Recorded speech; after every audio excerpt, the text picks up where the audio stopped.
The toughest players to rank in 2026. That's what we're talking about today on Stealing Bananas. I'm Ben Gretch. You can find the Stealing Signals newsletter at bengretch.substack.com. With me, as always, is Shawn Siegele. You can find all of his great work over at RotoViz, including a recent Dynasty rookie draft breakdown of ADP, a whole bunch of comments on the rookies there, Shawn. And then coming soon, I think you told me you're working on two big ones coming soon, or maybe this was the first of the big ones. I know you have a Big Gorilla preview with all your rankings for the FFPC Big Gorilla. You have done that the last couple of years around this time. You always release some early summer rankings. I always tell the listeners I try not to read that because I don't want to get too influenced before I get through my projections process. I'm starting those right now. But you had some players that you were mentioning are kind of difficult to rank as you're working through it or are making you think the most. Like a Justin Jefferson was a name that you mentioned to me at the top. And so we'll be talking about guys like that today, going through some different stuff. But first, we should probably address the elephant in the room, which is that we haven't posted anything for a month. Apologies. We have been busy. Shawn, you did a little traveling. I missed after we missed a couple of weeks, then I wasn't really paying attention on one of the days that we normally record on Thursdays. And I see like 3 hours later that you had texted me Thursday morning and you're like, hey, are we recording today? And I was responding way beyond the time that we normally record and was like, oh, my bad. And so we missed that week as well. I think that was last week. So it's been an irregular period, but that doesn't mean Stealing Bananas is going anywhere. We've just been taking a little bit of time away. In May, we are back to chat with you guys. We hadn't talked a lot. We texted a little bit and been doing some different stuff with our Dynasty League together and Dynasty League where we play against each other and those things. But we hadn't gotten on a call in several weeks either, which is rare for us. So we just spent 3 hours, I'm looking at the clock now, talking before the recording today, mostly about non-football stuff, catching up on other things.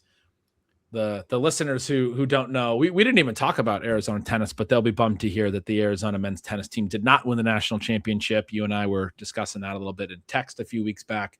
We were talking today about my Seattle Mariners, your Arizona Diamondbacks. We could start a baseball podcast. I'm sure people would love to listen to that. Mostly just me telling you about the Mariners and you telling me about the Diamondbacks. It's like that old saying about our pod that it's two solo pods and we just got to tell each other things. And so that was what we did today. I love hearing about the Diamondbacks though. They're a super fun team. You pretend to care about the Mariners, but we all know that you have a bias against the Pacific Northwest. So good to have you back. Good to be back. Sorry to the listeners that we haven't recorded. We did an extra pod at the end of April. I think we did 5 in April, and most of them were like 2 hours long. So hopefully that sustained people for most of May. We are back here at the end of May to talk. You have some great content coming out, and we're going to talk about some players that you found difficult to rank. Yeah, so it's this question of not even necessarily always difficult to rank, but difficult to think about. And certainly you look at and you like and you're excited by the people that don't just get you going at all. The people like David Montgomery, like probably don't draft him. He'll probably score some points. I mean, there's nothing fun there, right? But someone like a Justin Jefferson, where he's probably the best wide receiver in football, maybe one of the best wide receivers ever. And yet then you look at the Big Gorilla that you just mentioned. He's outside the first round. He has this interesting kind of one-on-one against CeeDee Lamb to be the wide receiver 5 versus wide receiver 6. To see both of those guys falling outside the first round is interesting. And my first instinct looking at that is to say, okay, Justin Jefferson has been much more dominant than CeeDee Lamb throughout his career. And now we're back to a real offense. He should probably be like pretty clearly the guy, right? And the pieces that they have in place behind him probably mostly help him when you think through the variety of scenarios, because when you have Jordan Addison there, when you have Juwan Jennings there, it's harder to do the things to him that you can maybe do to some of these other top wide receivers. Now, the interesting thing with a Jamar Chase, with possibly a Puka Nacua with an Amon-Ra St. Brown and with a CeeDee Lamb, they do actually have number twos who are pretty dynamic. And so how we balance maybe having the two guys versus having the elite number two in a Pickens is a fascinating piece of the puzzle. But the quarterback play is the other thing that really jumps out there. But I mean, Kyler Murray is going to be one of these guys who is incredibly controversial. But I think that he is also very difficult to understand, which is one of the reasons that Justin Jefferson becomes so difficult to understand. You think about Kyler Murray, his trajectory through the time period there with the Cardinals. You have the weird stuff in his contract at one point that gets taken out where it's like, stop playing so much in the way of video games. We know that there were some football character issues with him. We know that there have been injury issues there with him. And then you have the season last year. You have the deal in 2024 where they can't get the touchdowns to Trey McBride. They're trying to manufacture them at the end. You have him get hurt in 2025, and then the backup unlock Michael Wilson and turn Trey McBride into this unbelievable superstar. And you're like, yeah, everything that we thought we were seeing where Kyler Murray cannot see over the line, cannot read the defense, cannot make these throws, that all appears to be true. But the other part of it when you dive in is that, yes, his numbers in 2025 were worse, but they were still basically in line with his career numbers. His IQR, which is the SIS quarterback rating that factors out things like drop passes, right? It's really focusing on what the QB can control. And it's basically the QB rating with a few of those changes. Had him just barely below where he has normally been and in a range that is viable. You pull up someone like a DeAndre Hopkins, who played his, I believe, age 28 through 30 seasons with Kyler Murray. And the adjusted yards per attempt for Hopkins during that stretch, he was the second best quarterback of Hopkins' career. And they were pretty good numbers. You look at the fantasy scoring for Hopkins, especially in that first year, and it was fine. So when we take that and we say, okay, Murray obviously has these limitations, one of the things that pops up that's weird about him is that the time to throw numbers are sort of in the middle of the NFL. And so you're getting a lot of targets out of him. You're getting a lot of pass attempts where he actually threw pretty quickly despite being mobile. And that to me, in some ways, is a red flag, because you're thinking that for these guys who have the mobility and really unlock some of the vertical element of it, a decent amount of that comes off of broken plays. And you want the mobile QB actually to hold the ball some. And especially if we're talking about someone like a Justin Jefferson, as opposed to always scrambling when you didn't get the early read that you sometimes throw deep. I mean, that's one of the things that obviously has made someone like a Russell Wilson so good for the guys that he throws to.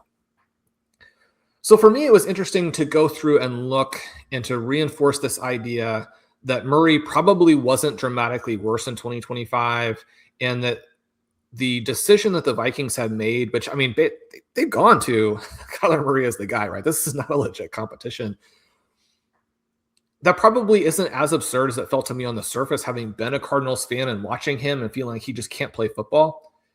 And then the other thing that jumps out is that Juwan Jennings had some injuries last year as well, but was also better than I thought, even though some of his yards per route numbers drop. I mean, this is, again, depending on how you end up running the offense, right? It could be that the Vikings offense really crushes Jordan Addison now, that we still get a ton of first reads to Justin Jefferson, and the entire offense is built around that, to where the second and third guys don't really matter.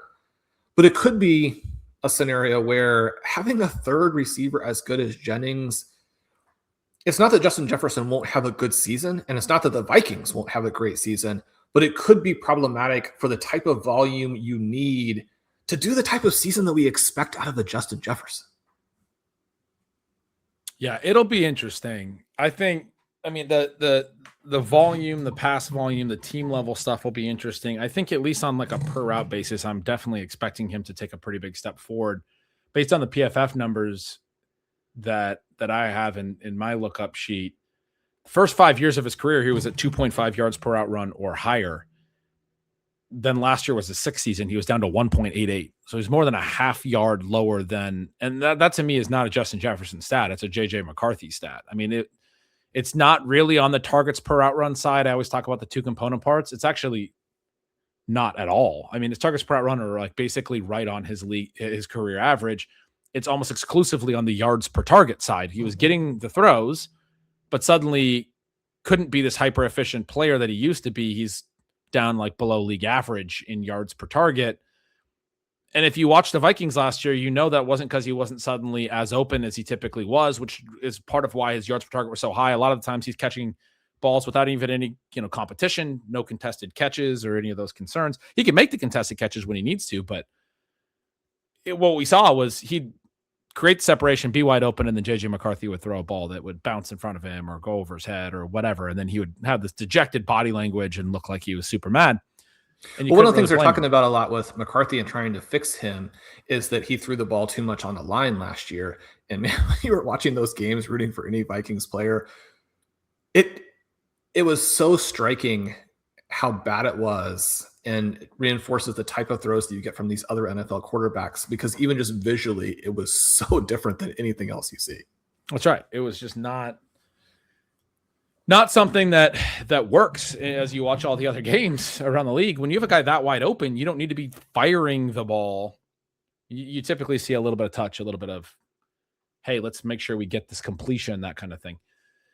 So I do think, at least on a per route basis, Shawn, that we'll see, you talked through some of the concerns about the other players. You mentioned Jordan Jennings. I mean, I think we're going to see the yards per target go back up pretty quickly. As much as Kyler Murray is not a perfect quarterback, I do think he's capable. And you talked about with DeAndre Hopkins and a lot of that. Kyler's capable of sustaining an outside receiver. Is it going to be perfect? Is he going to be able to throw over the middle a bunch because he, can see over the middle? No, maybe not. But Justin Jefferson can win on every single route. So I don't know. I've been of the mind that Jefferson is a nice value, that you can get a player that talented because you're concerned about, some of the scheme fit, some of the quarterback fit. I mean, that was part of why I wasn't as in on Jackson Smith-Njigba last year, for example. Not exactly the same story, but it wasn't that I didn't believe in the player. It was more that I didn't believe in the offense or the quarterback or all these different reasons. And then, I do think you just want exposure to guys that can be that high ceiling, that good. And we know Jefferson can. And especially as like some of the wide receiver ceiling seasons have been tougher to come by. There's been fewer really huge yardage seasons from the wide receivers the last few years.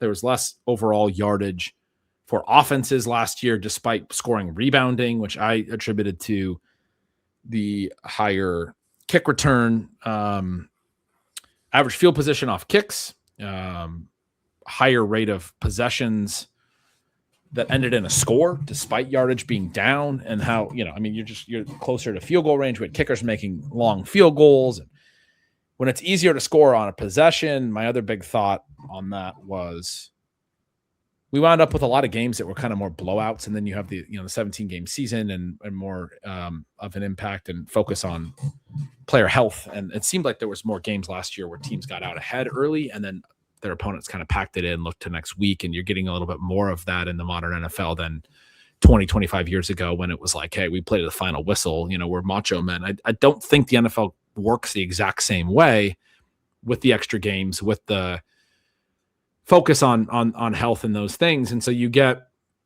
some different incentive structures and things. And we got a little bit less overall ceiling at the receiver position.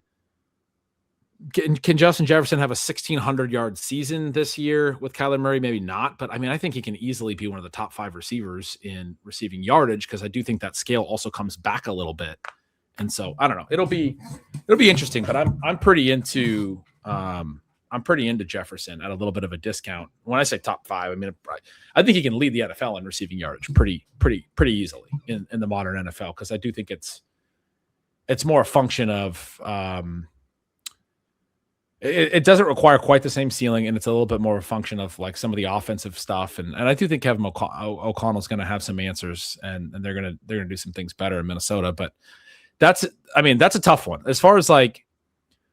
I was telling you this before the show, like this theme of like what are the toughest players to rank. You just gave a really good rundown of Jefferson, but a lot of it is like, I mean, we're not saying a lot to say that Justin Jefferson's really good at football. There's a reason that his ADP is where it is. A lot of it is already kind of baked in, and the question is sort of as simple as the reality of what his ADP is relative to what like the thought of his talent is, and you can kind of just shrug and say it's tough to be certain of anything, really, but. I would say I'm optimistic. Yeah, so it comes back to then like what would you do, right? And it's not just a question of ranking, but if you're on the clock and you're in an important league for yourself, right? You're talking about not getting a best ball portfolio, but you're drafting in a big gorilla, say 350, you're drafting in a main event, 2000, what have you, and you have a pick in this range. It feels like taking Justin Jefferson outside of the first round is a no-brainer, completely regardless of environment. And yet, it's always that situation with the quarterbacks where almost any quarterback will work until you get a Browns quarterback or JJ McCarthy. And so you're always trying to make sure you avoid those situations. And even some of the situations are not that obvious necessarily. I mean, Geno Smith, someone who I think is fascinating because his numbers with the Seahawks were actually quite good and very interesting. And then the numbers with the Raiders last season are so bad that they make some additional terrible financial decisions to kind of move off of him. And for me, it really is tough because I've got all this Cardinals gear. I mean, Kyler Murray has kind of killed my love of the Arizona Cardinals. I mean, between that and what Marvin Harrison has done. You hate Kyler Murray. Well, I mean, we're back to the situation where Kyler Murray looks like a good pick in fantasy, and you're like, should my priority quarterback for the entire season be my least favorite player? But then also, what does happen with Justin Jefferson? Because I mean, one of the things that we did when we talked, I think, mid-season last year on our look ahead rankings, we're like, this first round is going to be really fun in 2026. And it is. The players going immediately ahead of Justin Jefferson are CeeDee Lamb, who before a season last year that basically was just down to injuries. I thought he had a little more season than he actually had. When you dig into the numbers and you see what he did despite all of the drops, and you adjust for the games that are partial games, you're basically back to being like, CeeDee Lamb is not hurt that much by George Pickens, and if at all. And the ceiling is still gigantic. And Dak Prescott had an awesome year, just an awesome year. And so you're contrasting Dak Prescott and Kyler Murray, and you're thinking about the upside there. We're like, it doesn't have to be a question between the two of them. Maybe you get some CeeDee Lamb, but you also get Justin Jefferson, but maybe there are other guys. Well, immediately ahead of that is Trey McBride, who scored 22 points per game last season in FFPC scoring. Immediately ahead of that is Ashton Genty, who Kubiak is talking about as having a McCaffrey workload. And so now we're looking at these guys. I mean, the guy that jumps out to me is probably incorrectly valued is the 110 is James Cook. I think James Cook is good. I think the Bills are good. I think he'll score a lot of points. I do think he's more of a mid-second round pick guy. And immediately after Jefferson, Achane and Chase Brown seem like meaningfully worse picks.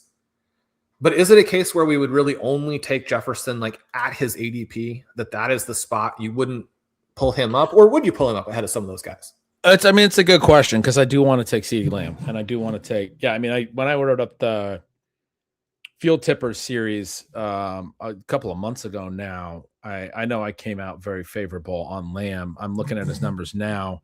Other than the monstrous 2023, his 2025 basically matches 2022 for he's 0.01 behind it in yards per route run for his second best season in a per route basis. He's consistently efficient. He's consistently good with the ball in his hand.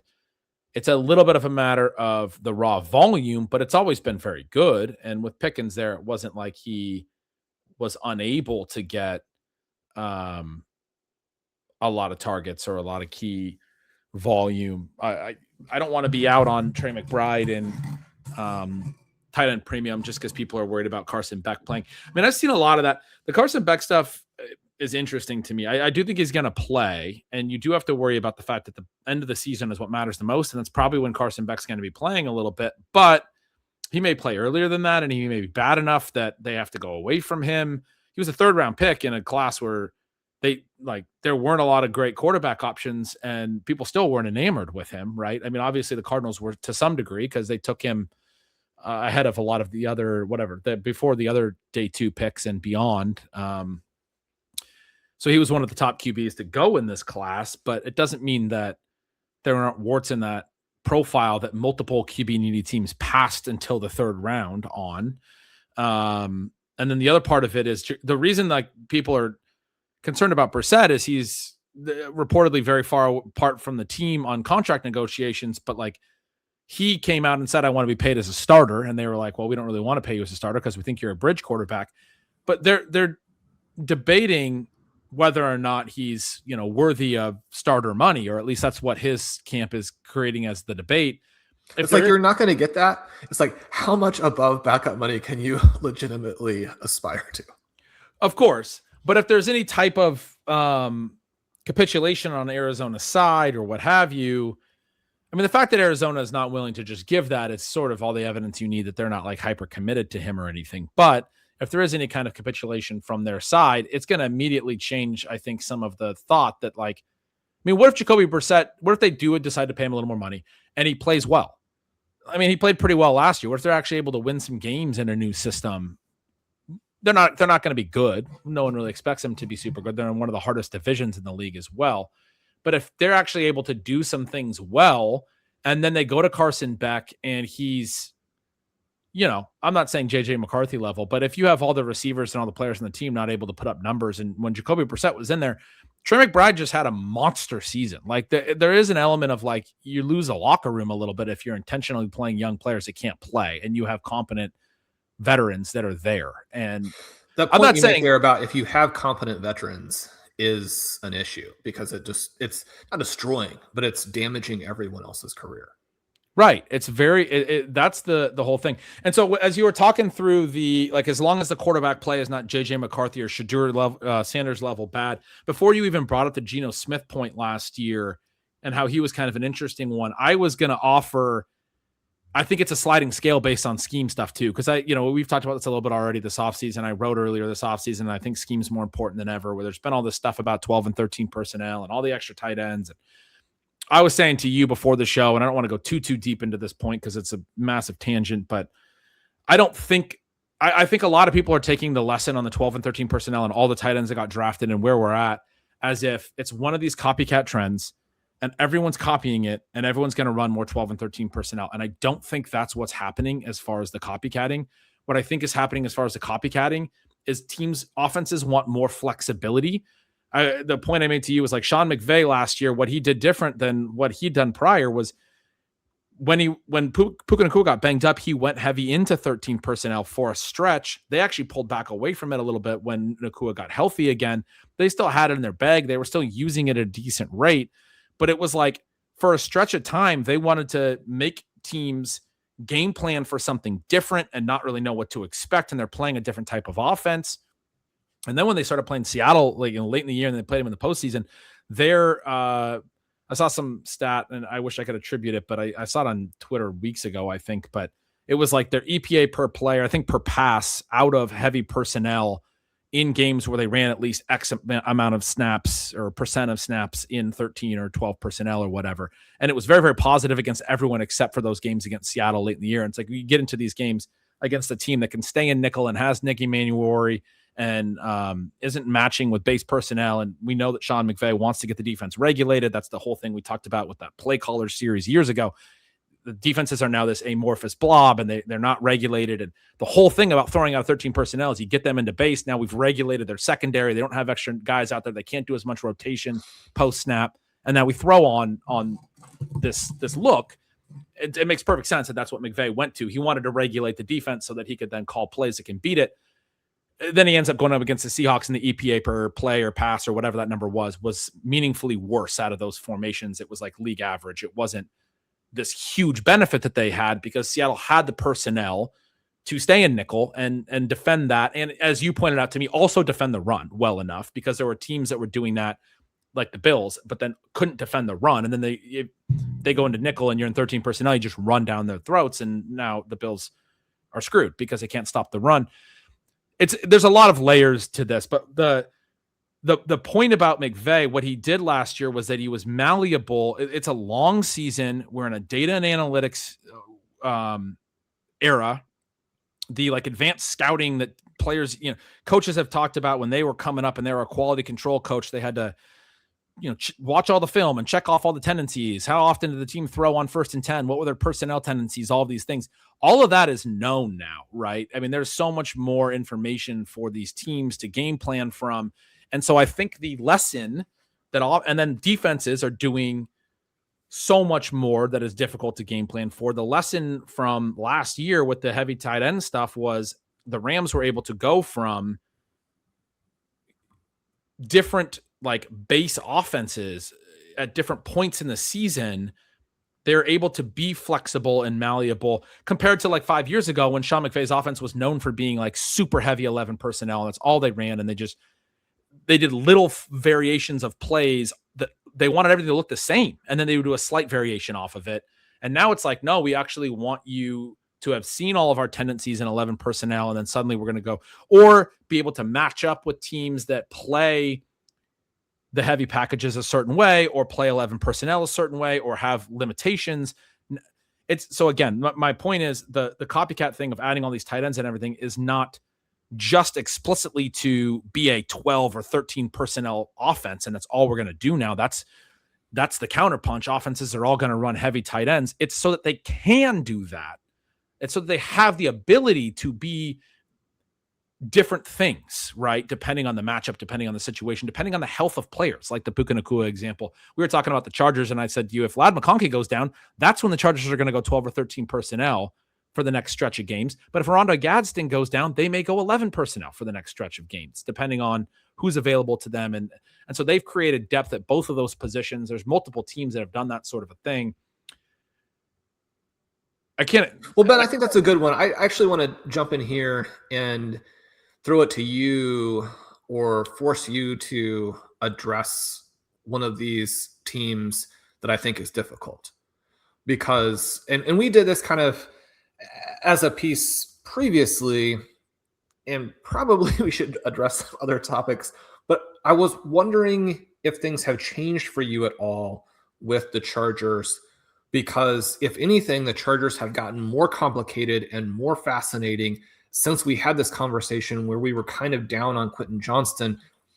And I've gone through this weird evolution of my feeling about it, where certainly the way that they've talked about him, what they think he can do, diving into his numbers, getting back for me to this point where the fact that I liked him as a prospect fits with the direction that they are, the rhetoric that they're throwing out. Now, I mean, they're talking about Brennan Thompson by throwing around names like Tyreek Hill and Deshaun Jackson. So when they mention people like Andre Johnson and Quentin Johnston, you're like, yeah, I mean, you're talking just like the players you have on your team, you're matching to Hall of Famers.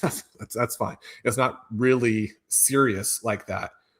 But we have Ladd McConkey, who seems like a foundation piece of the offense, but is quickly kind of moving into this area where, I mean, you think about him being hurt by Keenan Allen last year, and we had the big Keenan Allen, Stephon Diggs conversation going into the season that people liked. But I like Keenan Allen, and I've been reading people talking about how he might still get signed to this team and that he was so good last year. He did nothing in the second half of the season. You have them discussing how Trey Harris is good, which certainly seems to fit with where he was drafted and some of the things he did when he got to play last year. Brennan Thompson is vastly underappreciated in terms of what he can bring to the field. Then they had David Njoku. Ben, one of the things that jumped out to me as I'm going through is like, I don't want to have Keaton Mitchell everywhere, because then you're just sitting on the guy who doesn't play because Hampton ends up being the fantasy MVP. But Keaton Mitchell, when he was allowed to touch the ball last year for the Ravens, was extraordinary again. mean, Keaton Mitchell might be the best play in all of fantasy if Hampton goes down, because he's I keep getting back to this idea that he's probably just a little bit better version of Devon Achane, right? What do they do with all of these guys? And you're getting ready to do your projection series. We talked a little bit about that before the show. You've got a really cool plan in mind dealing with the teams that are the same and the teams that are different. Obviously, this Chargers team with McDaniel is going to be different, but it's also a team where he himself will probably be different. When you think about the number of different evolutions he had to, or innovations that he had to sort of be the guy on there, when you're talking about a quarterback that's as limited as Tua, when you're talking about having a terrible offensive line, when you're talking about having to probably outscore people, like how do you consistently get Achane into space? What do you do with someone like Waddle, who is fast but is probably bad at all the rest of playing football? You have a Tyreek Hill, but then you don't have him. The thing that just kept popping to mind when you're talking about McVay is that when we think about the way that the football is going to evolve, the bad teams are going to try and copy what the good teams did previously, and they're going to run it worse, and they're going to be behind. Well, the good teams are going to be on to the next thing, and with their better personnel and their better coaching, they're going to run those things well. So the overall trends are still going to be split very much by where a team is in its evolution, how good its coaches are, and how good its players are.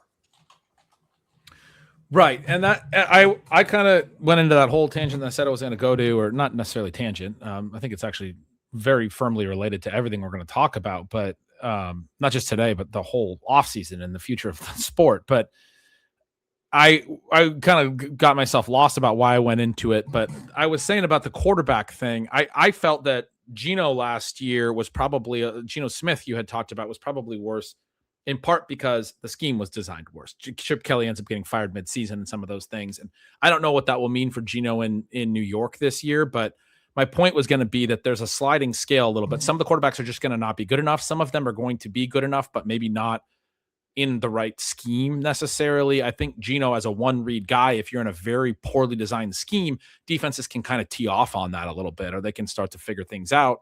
And that I think his limitations got exposed really bad. And there were some games where he didn't even, I talked about this a lot, the stat, there was like 5 games for the Raiders, which was like almost a third of their games where they didn't throw for 100 air yards. And there was like maybe like 8 or something for the rest of the league combined, the other 31 teams combined. There was like less than 20 total of such games, and the Raiders had 5 of them. And I mean, that's just a situation where Geno's looking back or looking downfield, his first read's not either where he's supposed to be or the defense is too aware of it. And then he can't even get the ball down the field. Right. So we're not getting the air yards. And so I think that was probably route concepts and scheme related as well as the player thing. Cause you had brought up Geno being interesting in relation to like the Shadur Sanders or the bottom or how the floor can really fall out. That's one of the reasons I am going all the way back to the Jefferson conversation, optimistic there, is I do think Kyler's good enough to the bottom, and then O'Connell, I still buy into the it's hard for me to see the bottom falling out the way it did last year for Minnesota. That to me, I attribute to the quarterback, not the scheme or the system. But I mean, your mileage may vary on these individual situations. I think this framework for thinking through it is very important. And it's a bit of both. It's a bit of the scheme and the quarterback. Now, when you talk about the Chargers, you mentioned this process I'm going to have for doing the projections. Usually I just start doing one team or another team or I one division. I work through it. I wrote in a recent post that I think projections are going to be harder than ever to do because we don't know how these offenses are going to evolve, what they're going to try to do. I do think teams are going to run more 12 and 13 personnel. I do think people who are saying that all these extra tight ends means that those rates are going to go up are going to be right. The league-wide rates of heavy formations are going to go up, but they're going to go up because more teams are going to make that part of their offense. And more teams are going to raise from some very low number to some competent number or whatever, 30%. Competent wasn't the right word, but whatever, some viable range. And then that's going to cause the league-wide number to shift. But our team's going to be making their base offense out of multi-tight end stuff. And I think that's the big question. And it makes it very difficult to project a lot of the different offenses. I think I saw that we have 20 different offensive coordinators this year. I told you as I go into this projections process, I've highlighted basically the teams that are like green in terms of like, I think that they're going to have similar tendencies to what they have had in the past. And there's always some teams that have turnover, but usually when I go into a projection, I can rely a little bit on some past data, some past information, whether that's coach data, whether that's quarterback data. And then there's a few teams where there's turnover. But when we have 20 different offensive coordinators and we have scheme stuff being so important, I had less teams that I was like, these teams are going to be similar to last year, and I can rely a little bit on last year's data and regress and figure out how I want to build this year's projection off of last year's, than teams that I'm like, it's almost like I don't want to look at last year's data because it's going to be completely different this year. I had more teams that were like that. And so I'm going to start with the teams that are, I think, easier to project basically, and then go to the teams that are harder, which is, there's some problems with that from a process standpoint, but it's going to be helpful when I get to a team like the Chargers to at least have done 10 or 12 teams and feel good about the process and be like, oh, I think this team might look a little bit more like this team. Where did I have the volume for them? And have some teams done that I can sort of cross-reference as sort of, because the truth is I don't know how I'm going to land with the Chargers. And so one of the things, when they signed David Njoku, I saw a comparison of Mike McDaniel had the Jonnu Smith role, and David Njoku's had a lot of short targets. And I've talked about that a lot in the Yak in the last few years. And it was like David Njoku could get that Jonnu Smith role. And it's like, man, that immediately sounds amazing. Jonnu Smith was awesome under Mike McDaniel a couple of years ago. He had 88 catches. Even if he gets that role, like one of the key points and something I'm going to write about soon is I think in this era of these shifts in all these offensive schemes and personnel moving around and how teams are going to use guys, we've always had an issue with pattern matching, Sean. I think we're going to have a bigger pattern matching problem than ever. I wrote about it a little bit in my last post, but I always use that. It's sort of like 60-40 rule where like the best models in fantasy are like an R squared of 0.6. And that means that like 60% of the, whatever thing you're trying to predict, unexplained variable or whatever it's, I don't remember the math term. I'm not, a genius on the math stuff, but I do know like a little bit of like how it works. And 60% of it is explained by your model. The other 40% is unexplained variance. That's 1 minus the 60%, right? My 60-40 rule is people get so good at comparing the 60% side of it to some other situation that where our data is so advanced in all of these things that then they then convince themselves that can replace the 40% of unexplained variance. And that can't. The unexplained variance is there for a reason in football. You and I both talk about this a ton. Humility-based drafting and the understanding that like there's a lot of unknown in everything that we do in fantasy football. There's unknowns. So like if you talk to me about the David Njoku, Jonnu Smith thing, I think people are going to immediately go, oh my God, he could have so much production. My argument would be that's a failure of pattern matching. Just because their profiles are very similar and McDaniel's used a guy like that similarly does not mean that it's going to look like what Jonnu Smith does. Like you start to think that the outcome's going to be the same. The outcomes are different because of that 40% unexplained variance. And in this case, the 40% difference is Jonnu Smith did that on a team that had no other options, basically. And David Njoku was on a team that has a million other options, as you just laid out. And so the problem would be, even if the most efficient plays for the Chargers are David Njoku on the bench. Yeah. To be clear. So even if they do some of that with Njoku, it's not going to translate to 111 targets, even in the massive ceiling outcome, or at least the way that I would handicap it. That would be like the extreme like scenario where like half the rest of the skill position players for the Chargers get injured and they have nothing and whatever. But even if they want to do some of that Jonnu Smith with Njoku stuff with Njoku, I would think it's going to be a very small portion of their offense. And the production like almost doesn't even register on a fantasy scale because volume still matters. And if they're doing a lot of different things, and that's where you become, that's sort of my answer for the Chargers is this goes a lot of different ways. The other comparison I've seen recently is with Ladd McConkey. And I think it was Ryan Heath from Fantasy Points who does great work. And I love the piece that Ryan wrote about the 12 and 13 personnel and a lot of comparisons. But, he drew a comparison in there that was Ladd McConkey could be this year's JSN basically. And the draw was, going into year 3, JSN got to play a lot more in the heavier tight end formations and run a lot more routes against 2 tight ends or 3 tight ends and fewer wide receivers. And we know that wide receivers generally are more efficient out of those formations. And McConkey sets up to potentially have a similar type of situation this year.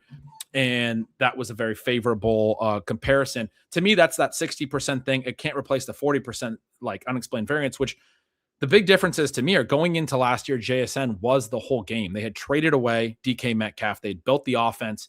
The tight ends they had were not on Oronde Gadsden's level or even David Njoku's, in my opinion. I think AJ Barner and rookie Elijah Arroyo are, fine players, but it wasn't like they were going to be key parts of the pass game. Cooper Kupp was a clearly declining player in my opinion going into the year. If you looked at the numbers, I thought that was a bad signing with how much money they gave him. He had some moments for them, was a veteran presence, what have you, but I think was probably a good wide receiver to be running your routes against at that stage of his career for JSN. They had some young guys like a Torrey Horton that were interesting, but Ladd McConkey is going to be dealing with a lot more talent across the different positions when he runs routes into two tight end formations. There's also meaningful differences in the profiles. JSN came in at 21, was not as, I know one of the things Ryan said is they had very similar numbers through 2 years, but JSN came in at 21, was not particularly good in his first year for a variety of reasons, had a broken wrist early, Shane Waldron. And then at 22 in year 2, he really takes off. And especially once DK Metcalf gets hurt around week 7, from then on, his yards per out run was 2.3 or whatever it was. I can't remember the exact number, but we were talking about an ascending player. Ladd McConkey was a player who'd never had the production profile in college, did not get the same draft capital as a round 2 pick compared to a round 1 pick. And more importantly, in the NFL, he had a great first year. So the 2-year data is similar, but a great first year, and has now looked complicated in year 2 when he had more competition. And now we see a little bit of a declining trajectory, if anything, right, from year 1 to year 2. So I think that sequencing is relevant. And he's an older player now going into his year 3 because he was older coming into year 1. JSN's actually younger than him, having played 1 extra NFL year.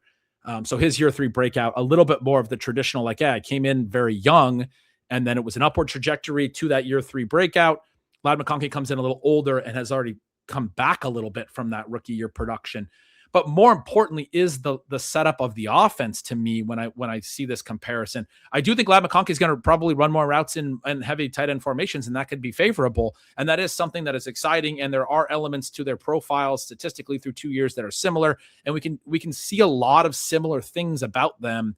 I don't think that means that the outcomes are going to be similar. Now, does that mean that Ladd McConkey is not an interesting upside play? Which was his point, Ryan. His point was Ladd McConkey is an interesting upside play if the offense breaks a certain type of way, and then he gets to consolidate a lot of the wide receiver routes against other, tight ends and weaker target earners. Although I would say that that's a macro trend that wide receivers are better against running routes against heavy formations with multiple tight ends, because tight ends on a macro level are not as good of receivers as wide receivers. And yet on a micro level, if a tight end is like an Oronde Gadsden, or if David Njoku has earned a lot of volume over the years, I mean, you could make the case that they could be better competition than wide receivers in some cases when you start digging into the micro. Like, you don't always want to apply these kinds of macro trends without. The main point I would make is that Ladd McConkey is not going into an offense that just traded away DK Metcalf and doesn't really have anyone else. He has a lot of competition, as you just noted. They brought in, Trey Harris was the guy playing in 13 personnel as the 1 wide receiver last year. They still have Quentin Johnston, who some people love because he's had a lot of touchdowns the last couple of years. Keandre Lambert-Smith's a guy that they had from last year. They also drafted Brennan Thompson this year in round 4. So they have, multiple second year and rookie receivers that are not like crazy exciting, but maybe will get routes and playing time. They've got way more at tight end, I think, than the Seahawks had going into last year. And so, again, I don't think I'm necessarily saying something that Ryan Heath wasn't trying to say with that comparison. But my point is, and I love his work. I'm not trying to be critical. My point is, I look at this offense and I don't see that, because everything that isn't similar about Ladd McConkey and JSN is a problem for Ladd McConkey, to me, is all that complication of there's a lot of different formations that they can do, and I don't know who's going to play in all those formations. There's a lot of other players that can actually earn some targets, whether that's some of the tight ends I was talking about, or whether they throw deep to Quentin Johnston or Trey Harris or whatever they do. JSN was getting deep targets last year. Maybe Ladd will, but they have better deep receivers than Seattle. And so it'll be interesting to see if Ladd's role gets more multidimensional, but it's a lot more challenging to look at this team and this roster and feel like the runway is there. What I see here, Shawn, is the potential that they have a lot of different types of formations, a lot of different personnel packages. And then the question is, do any of them get, like, it goes like to that Sean Payton issue that we've always had, where the last couple of years, Cortland Sutton would run the most routes and then no one else would really run any. Last year, we got a little bit more out of Troy Franklin. And when I say any, I mean, 300 for the next best guy on the offense. The year prior to last, in 2024, I believe that was the case, 300 or 400. You want guys that are running 500 plus routes to really be fantasy viable. And in 2024, everything behind Sutton was split. In 2025, everything behind Sutton and Franklin was split, and Franklin's routes were kind of dipping toward the end of the year. If you get that type of an offense in some of these situations like the Chargers, where they're doing a whole lot of different things, it becomes difficult to have the real fantasy ceiling purely from a volume standpoint. Now, I'm not saying that's how I'm necessarily reading the Chargers, but that is a concern here. When you talk about how many good players there are, it's a concern at the running back position. Even if Keith Mitchell is as dynamic as you say, and if he ends up getting a lot of the outside zone opportunities or things, does that cut into Omari and Hampton too much? Does Kamani Vidal also impact Hampton? I really want to like players in this offense. I really want to like Omari and Hampton behind a really good offensive line, and with the potential that he has in year two. I've seen some concerns about his efficiency. I don't think I'm that concerned about the player, but I think I am. Omari and Hampton ranked number 1 in points above average per attempt in the NFL last year. Okay, so people have been pretty concerned about him against. I don't know. I guess he had his best games against some weak offenses. I saw some tweet that was that's true for a lot of players who scored. A lot of players. You do want to really make hay while the sun shines. Yeah, of course. And then the other name I was just gonna circle to and finish, because I was talking about all the different positions, was Alec Ingold, that they brought in and paid a bunch of money to at fullback, because McDaniel likes to run the fullback stuff, and he had him in Miami.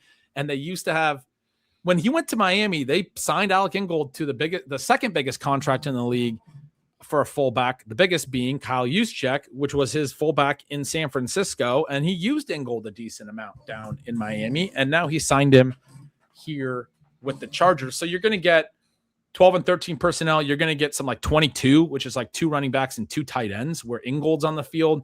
You're going to get some old school heavy formations. And that gets into, who's the wide receiver in those spots. If the one wide receiver is Ladd McConkey, it can be pretty exciting.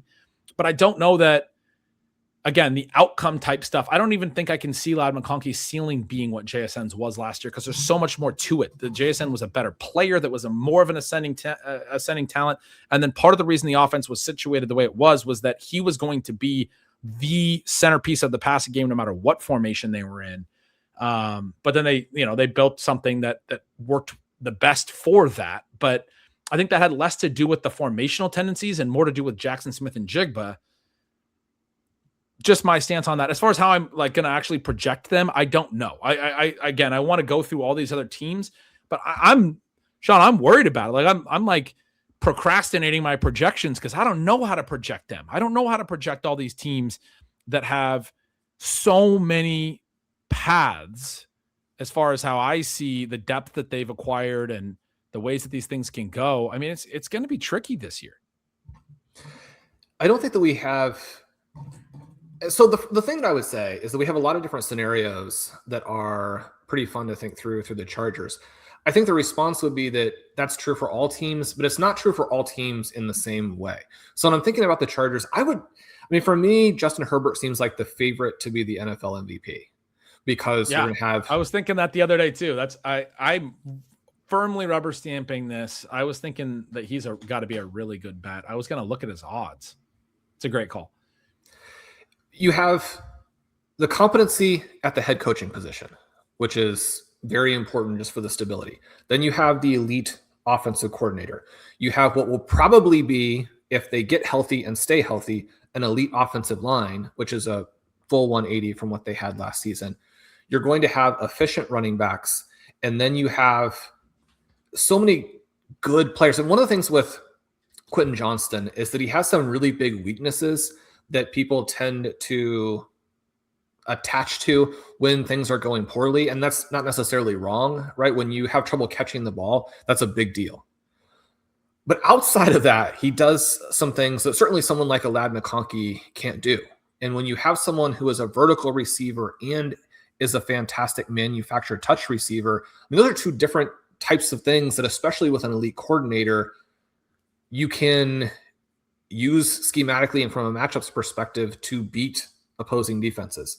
You have this rising tight end, as you talked about. So you have two different tight ends who can do different things, and probably Gadsden could be a star if he had the volume, but he's almost certainly not going to have the volume. You have Trey Harris, who I think people are overlooking because he was blocked. I mean, Ladd McConkey was not blocked. Trey Harris was blocked. And to kind of work off of what you were discussing in terms of where they were as prospects, you could certainly make the case that Trey Harris was the better prospect, and the difference between their rookie seasons is just the opportunity, and so much of opportunity at wide receiver is always based on just how good you are. It's one of the areas that is different than running back. And yet there are some exceptions where there is either no competition or there's a ton of competition. And the Harris thing is a real problem, even before you get Thompson, who does have that speed element that almost no one can match. And so when you're thinking through it, you can have this scenario where Herbert is the MVP. The volume is actually a little bit down because the efficiency is so high. The scoring is spread nicely throughout the players, and they all more or less come in around their ADPs.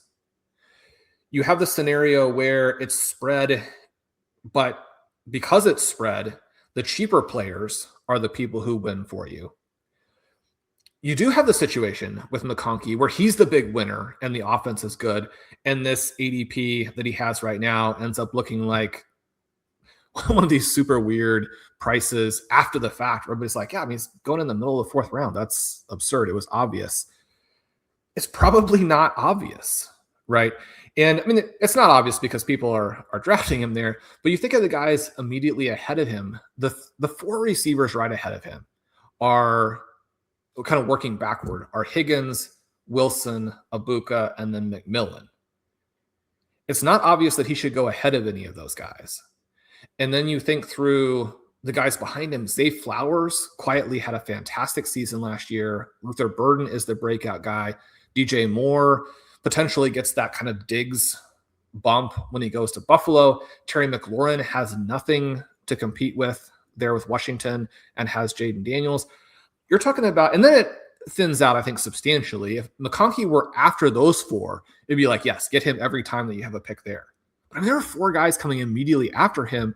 Like those guys' situation in the offense is much more secure, especially the three veterans, but even Luther Burden, much more secure. We just have so many, and that's before we get into all these scenarios with the Chargers where we just end up being wrong. I mean, every season there's a team that seems like they're going to, go on this blitzkrieg attack, roll over the NFL. They've had such a great offseason. They've got good coaching. You start to get some injuries. People catch up to McDaniel a little bit, and the team is just actually mediocre. If the team is mediocre, none of these prices work. And so that's one of the reasons that the Chargers end up being so fascinating compared to the situations that, like with Flowers, with Moore, with McLaurin. It's not that those guys also don't have a range. They obviously have a range, but we understand what the principal components are of that much more narrowly. That point about what if they're just mediocre, like we're all very high on the Chargers, but I think you do have to acknowledge, like just last year they had offensive line troubles, and like Rashawn Slater struggled to stay healthy, and Joe Alt got hurt last year. And I mean, I do think it's very likely that they get more play out of their two top 10 overall picks at tackle because they lost Slater preseason and he didn't play at all. And then they lost Alt early in the regular season. It's like, yeah, I mean, if you have two dudes and they can both play left tackle because they moved Alt over to left when Slater went out, like, yeah, you're likely to have a left tackle. Like, it's probably not likely that they're both going to go out, by week 5 this year. Like, that's what we're really hoping for the Chargers. And I do just want to be clear. Like, I get the point about to finish that point, like what if they do go out, or what if they do have injuries, or what if they do end up a little bit worse than we think as a result of a number of different things that can happen, was sort of your point. But I do want to emphasize when I was talking about the different tight ends and when you brought him up, we didn't mention Charlie Kohler. And this is like part of the point that a lot of people would drive home. He got 17 million fully guaranteed. He's a blocking tight end, but he's going to play. Like they gave him a ton of money. This NFL teams were drafting blocking tight ends on day 2 in the second round. They don't matter for fantasy, and that's why we weren't really talking about him a bunch, but they're going to be on the field. And then Alec Ingold's the other one. They gave him $3.5 million fully guaranteed. Most teams don't even carry a fullback. They're paying this guy like more money than some halfbacks are getting. You know what I mean? Like starting halfbacks are not necessarily getting $3.5 million these days. And he gets, a solid free agent contract to come in. He's going to play. You get 5 eligible receivers on a play. They are going to have Alec Ingold and Charlie Kohler out there as eligibles sometime. And so as far as like why, ultimately that's why the stuff can concentrate, why the market share can concentrate, why we may not actually see, like you talked about Trey Harris getting squeezed last year. That kind of thing could happen again. It could happen to Brennan Thompson. It could happen to one of the tight ends. Maybe it's David Njoku. It could happen to Arondé Gadsden to a little bit of a degree. It happened to Keandre Lambert-Smith also last year, where they just don't even run any routes, basically, because so many of the routes or skill position snaps are eaten up by players that don't even run routes. And we do have to keep that in mind. And that's the real point that, is good from the research that Ryan Heath did and some of that other stuff. Like, yeah, I mean, if that means that the pass volume does largely concentrate on a few guys in the passing game, Ladd McConkey first and foremost, there is real ceiling. I have a hard time seeing his situation being the same just because we get more 12 personnel, 13 personnel, 22 personnel snaps, and he gets to run more routes in favorable spots. I guess my question is, are we overconfident though in what McConkey's role will actually be? Oh, for sure. I mean, and I think Ryan in that discussion, by the way, I do think Ryan was acknowledging that. He was saying that there is, we want to target upside, and there is upside for this to come. That's the player that you can bet on to have that outcome. But there are these scenarios where they continue to use Trey Harris. I would argue it's the most likely scenario where they continue to use Trey Harris in the 1 wide receiver sets. They drafted him in round 2 last year, and they liked him in the 1 wide receiver sets because he blocks well. And then they would throw to him occasionally, but that was like his main role. And going into year 2, it would be weird for me to think that they would remove that one major role from him, which was when they went to 13 personnel or they used a fullback or whatever. They used Harris, and they're going to do a lot of that this year. They're going to do a lot of 2 tight ends with a fullback and a halfback and 1 receiver, or 3 tight ends potentially. I think it's probably going to be Harris in those scenarios, in which case Ladd McConkey's routes are not going to get to 90% plus. They're going to be at 75% or less. And that's going to impact his ceiling, obviously. Part of Ryan's point was, what if McConkey wound up in that role? It's more of a what if and an upside argument. But I think even if he winds up in that role, it's going to be a challenging situation just because the tight ends are better. And I don't even know that we're going to see, I don't know. It's going to be fascinating. The ways that these things evolve throughout the season for the different offenses. I think people are trying to project. My answer to your original question about the Chargers is they're going to be different offenses at different points in this season. They're going to look a certain type of way in week 1. By week 4, people are going to be victory lapping a certain thing about their offense. And in week 8, their offensive tendencies are going to be different than they were in week 4. And in week 12, they're going to be different still. And because that's actually the way that you succeed in the modern NFL, when defenses have the upper hand. And the one point that we've consistently made the last half decade when we've been ahead of the game, ahead of the curve here, Sean, talking about the way that defenses have taken over, is that defenses can continue to get better. And they are going to continue to get better. And they're definitely going to be working to have answers for the multiple tight end sets. And so this idea that like every team is just going to go out there and run base 12 personnel or 13 personnel, that I don't think everyone's saying, and I'm not trying to whittle down anyone's argument to that. But the idea that may happen, that I do think some people are erroneously believing, some people that are not as engaged as, like a Ryan Heath. I'm certainly not talking about Ryan at this point, but other individuals that are not as deep in the weeds and don't understand the concepts as much, more like consumers, people that we're talking to, listeners of our podcast that are hearing these trends. And they're like, hey, Ben, is everybody going to run 12 and 13 personnel all the time? Because that's all I'm hearing all the time. It's like, no, that is not the way that it works. It's not the way it can work, because the defenses are also going to try to find answers for that. I think this is not something to hold me to. Shawn, one of the outcomes is by like week 5, teams are not even running that much 12 and 13 personnel anymore, because defenses had answers going into week 1. And we know that defenses are pretty good at doing the copycat thing, even within seasons. So if a couple teams have some really good answers, you have to have the right personnel, as we've talked about. But if a smart, enterprising defensive coordinators around the league, a couple of these have some really good answers, other defenses are going to incorporate that stuff very quickly in terms of how they're able to neutralize some of the advantages that offenses have to pass out of those formations. And if that happened, this is not a scenario I think is likely. It is a macro scenario I think is possible in 2026. We may see this heavy tight end thing be like a bubble that bursts by like week 5. And teams are like, well, that's not, we're going to go back to just using that sparingly, when we're in certain situations. I don't think that's likely. I do think that's within the range of outcomes in 2026. Well, and just as kind of an aside to finish, I mean, you mentioned that, and you think about the things that McDaniel has done previously with the motion that changed everything, with his ability to unlock the middle where Jalen Waddle and Tyreek Hill are just running free. And then suddenly defenses are like, oh, like that's an area we should defend. And it does force you to evolve. And there have been some fits and starts with his offenses, but he has continued to come up with answers. I think the answers for the Chargers are going to be so interesting, but they will have to be interesting because, Ben, this is a team obviously that has 4 games against the Chiefs and the Broncos. It is an AFC West that goes against the NFC West. So they have those 3 games against the Seahawks, the Rams, and the 49ers. They have the AFC East, which is maybe not the most difficult, but that does mean that you're playing both the Bills and the Patriots.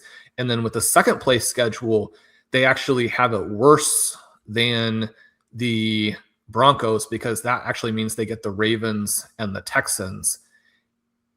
They're playing a playoff game virtually every week, which is similar to what the Broncos and Chiefs will be dealing with as well. The Chiefs, obviously, with their that's every tank year. Fest down the stretch, made it a little bit easier for themselves this year. But again, in some of the divisions, there's not as bad.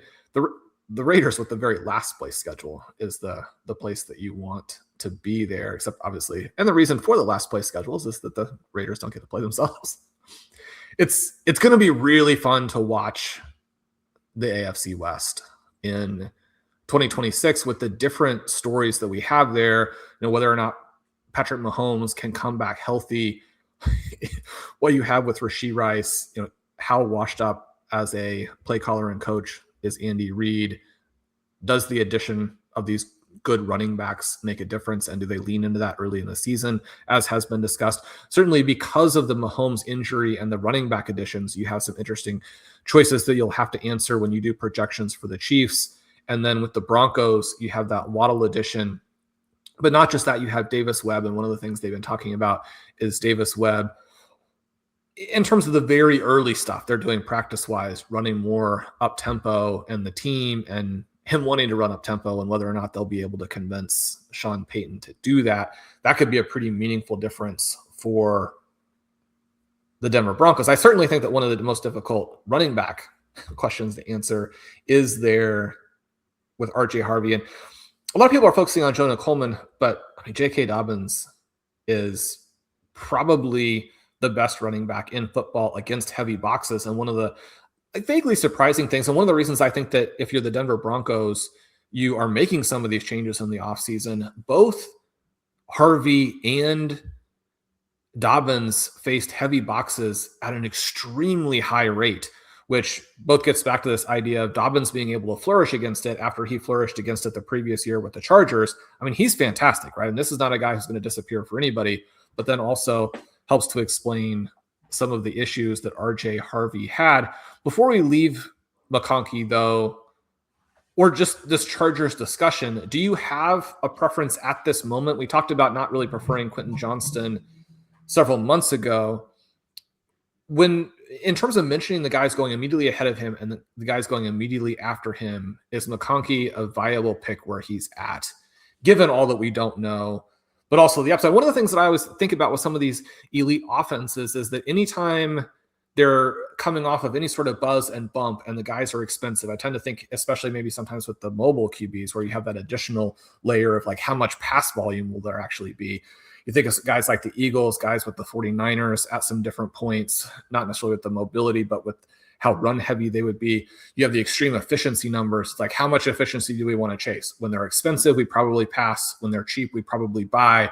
Is this cheap on McConkey with the fall after the ADP last year that was so enthusiastic?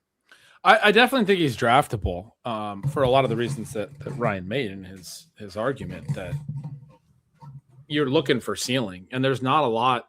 I've already said on this show that there's less wide receiver ceiling this year.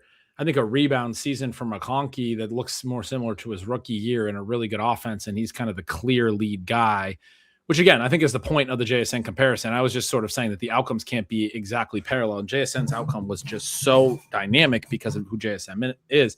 But if McConkey is like his version of a JSN year 3 breakout, which would be, I don't know, 80% of it, that's great. That's great at that cost, right? I mean, that would still work very, very well. I think I'm inclined to like, I certainly think he's draftable, but I'm inclined to be like not overweight on him at that price. And because there's so much uncertainty in the different formations and all these different things, to want to play this offense cheaper. So like Aranda Gadsden is cheap enough now that I mean, maybe not on FFPC, over on Underdog. I mean, he's going like 143 in ADP. He's tight end 16. I mean, I think at that point, because the tight end floor is, or like the replacement level, the bar to clear is lower. A lot of times when there's this kind of uncertainty, I'm like, okay, well, I get exposure through the tight ends. I love the idea of getting some exposure to Keaton Mitchell at any cost. I mean, any reasonable cost. Omari and Hampton, I would want some of in, the early stages of drafts. Although that sounds a lot like last year when I was saying I wanted Kenneth Walker and not JSN, because I wasn't sure how the Seahawks offense would look. And I thought they'd be really run heavy. They were very run heavy, but they couldn't consolidate the running back work, and they could consolidate the receiving work. I mean, that's part of the thing with JSN is there's games where he had 65% of their receiving yards. I mean, it was obscene what he was doing. And that was part of my desire to have Kenneth Walker, which we actually had the trends right, Sean, was that, you're going to get more consolidation with the backs and if it's a run heavy team, then you probably want the running back in that situation. Instead, we were right about the run heaviness. We were not right about, you did not get more consolidation with the running backs and the receivers, which is just one of the few teams that's ever happened ever. Cause typically that's not the way that works. But, for the Chargers this year, I think, I would want to make a similar bet for similar reasons, because it's easier to see Omari and Hampton dominate the running back production than it is to see Ladd McConkey dominate all the receiver production. So I would be interested in the different backs to get exposure to this, interested in Justin Herbert for the reasons you said. He could be the guy that just is the beneficiary. I'm more into Ladd McConkey at his loftier price than into Quentin Johnston at his cheaper price than Ladd, because I do just think Quentin Johnston has far more concern about the usage stuff. I mean, you can look at his numbers. I've seen the arguments on social that are like, these are the things he's done through this year. And again, you get to the pattern matching stuff. Here's what it looks like compared to other players that have done this through this point in their career. And it looks good. I mean, especially the last couple of years, he had a tough first year.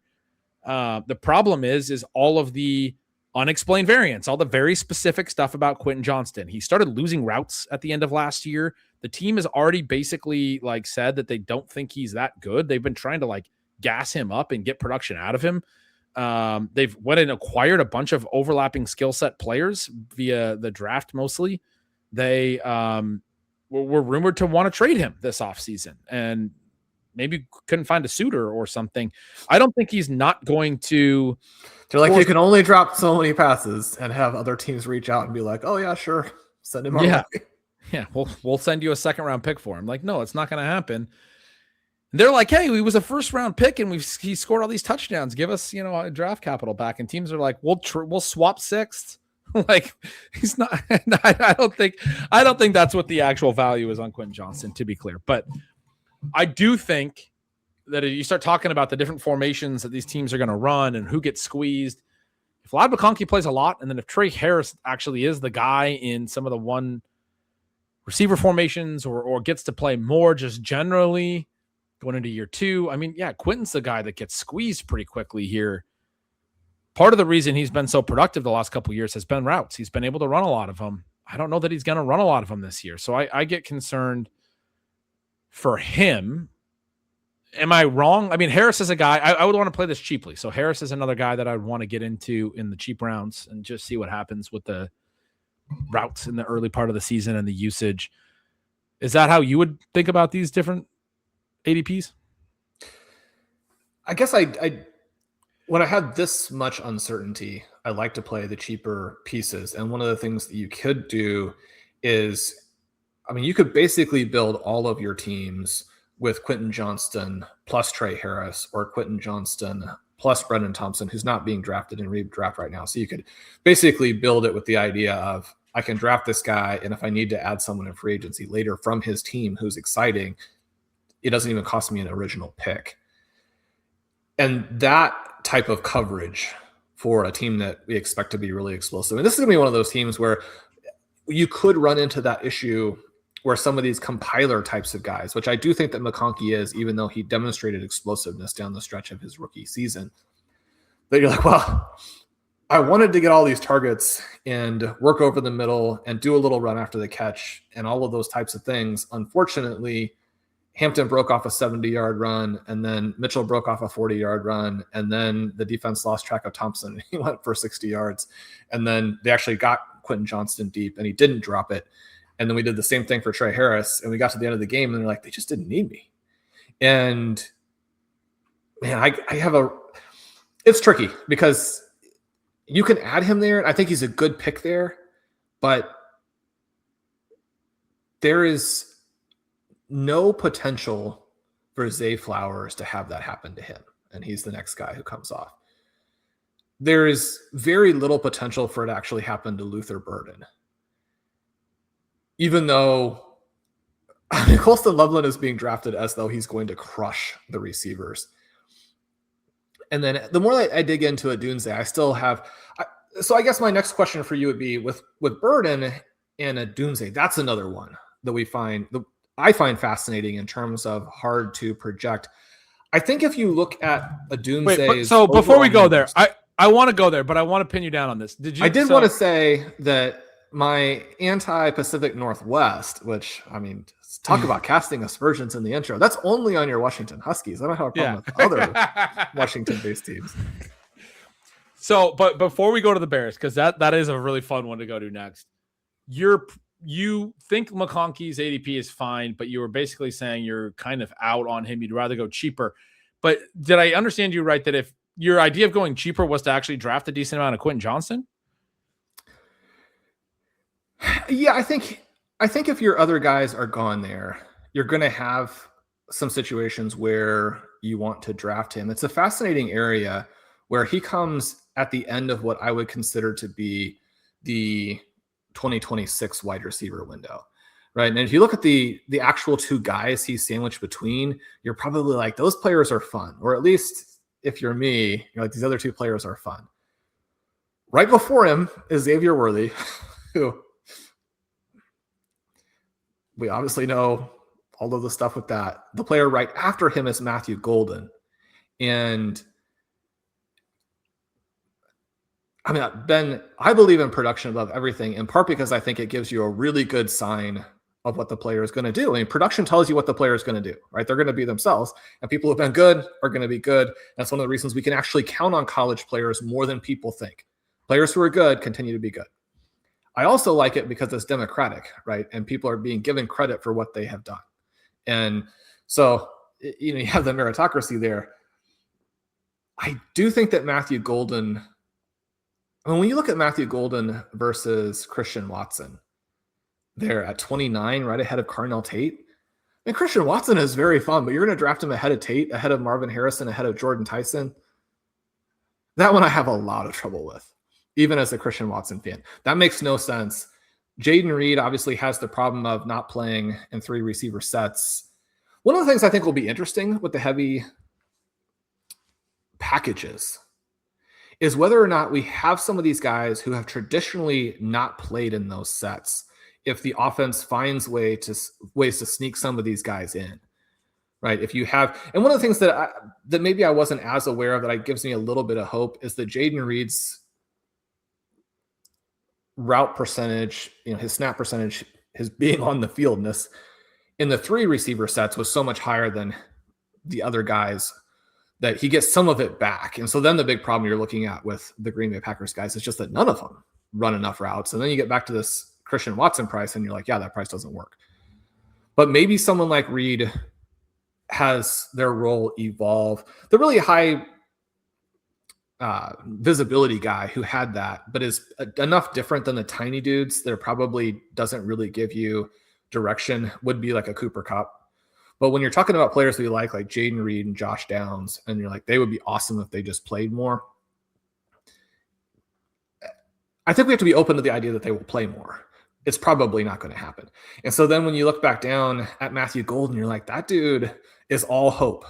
But he's all hope at a price where you're not actually paying for the production, and the upside is staggering. And so when you think about having Worthy there, who could be the Chiefs wide receiver 1, having Golden there, who could be the Packers wide receiver 1, those are a couple interesting guys to be in the same area. It's right after some of the players we like, but who are in terrible circumstances, in Jordan Addison and Casey Concepcion. I mean, those guys go ahead of Quentin Johnston. If I didn't know anything about what the teams were going to be like, what the situations were going to be like, I'd be like, I would want Jordan Addison and Concepcion like 5 rounds ahead of Quentin Johnston, until you realize what the environment is. And then you're like, yeah, you're just going to keep them on your roster every week. You're like, maybe next week I could play him. Maybe next week I could play him. Addison's going to be good at this year. I'm still in. Concepcion, I think that situation is going to be really hard. This is interesting because I was looking at Underdog, and I pulled up FFPC while you were talking. Quentin Johnston's wide receiver 49 on FFPC. For people that are doing more on Underdog, Quentin Johnston's wide receiver 43. That 6 wide receiver slot is pretty meaningful. So on Underdog, Worthy's going 10 picks later. Golden's going 16 picks later. They're not even really going in the same pocket of draft. It's a round to a round and a half later. And I saw Ricky Pearsall going almost 10 picks later on Underdog. And Pearsall's another one. And when you said it was kind of the end of the wide receiver window, I was like, oh, that's interesting. And then you started saying those other names. And so that's why I pulled up the FFPC tool at RotoViz.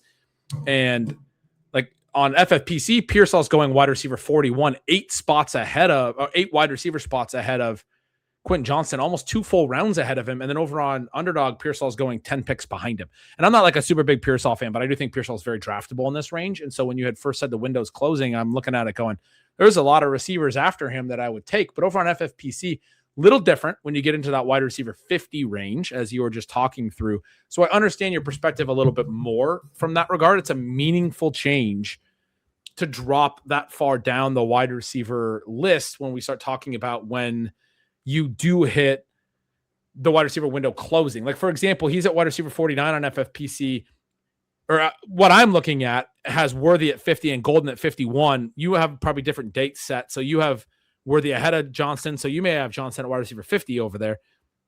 Regardless, 52 right behind Golden on my list is Romeo Doubs. And I think we both would probably agree that Doubs is more like the outside of the wide receiver window. He's interesting. He can score some points. He can probably be okay for you in best ball, but in redraft, we're not going to be excited about drafting Romeo Doubs. That's the kind of guy. He's going to run a lot of routes, etc. Especially if AJ Brown's on that team. Romeo Doubs is an outside the wide receiver window, low ceiling, veteran pick that running back early drafters like to make that type of pick. We do not in that range usually draft that type of a player. Quinn Johnston is going just a few picks before Doubs on FFPC. Over on Underdog, you're talking about, I got to do mental math, 22 picks different on Underdog before Doubs hits. And so Underdog is where I was making the case earlier. Quentin Johnston was meaningfully overpriced. I think he was going even higher than this. He's at ADP 92 now. I think his ADP was in the 80s maybe even the high 80s, maybe even into the 70s. I can't recall what it was earlier this year, but I was like, this guy's like multiple rounds mispriced because of the fact that I do think there are scenarios where he just doesn't run all that many routes. He's going to run some, and he's going to have some efficient plays. He's going to score some touchdowns. There's enough of a skill set there. There's enough of production history there. They're going to use this freak athlete, and it's a really good offense, and it's going to be favorable when he's out there. Like, his per route stuff is probably going to look very good, but I do think there's a potential to really get squeezed for routes, and that's sort of the big concern, because I don't think the skill set is as dynamic as like the athleticism and everything suggests, and I think the team knows this, and I think they're concerned about it, and I think that's why they continue to add other skill sets to do different things. And so to me, Johnston's more actually on the outside of the wide receiver window. I would rather take the Worthy and Golden upside, because I think there is a potential for a lot more routes and ceiling and breakout.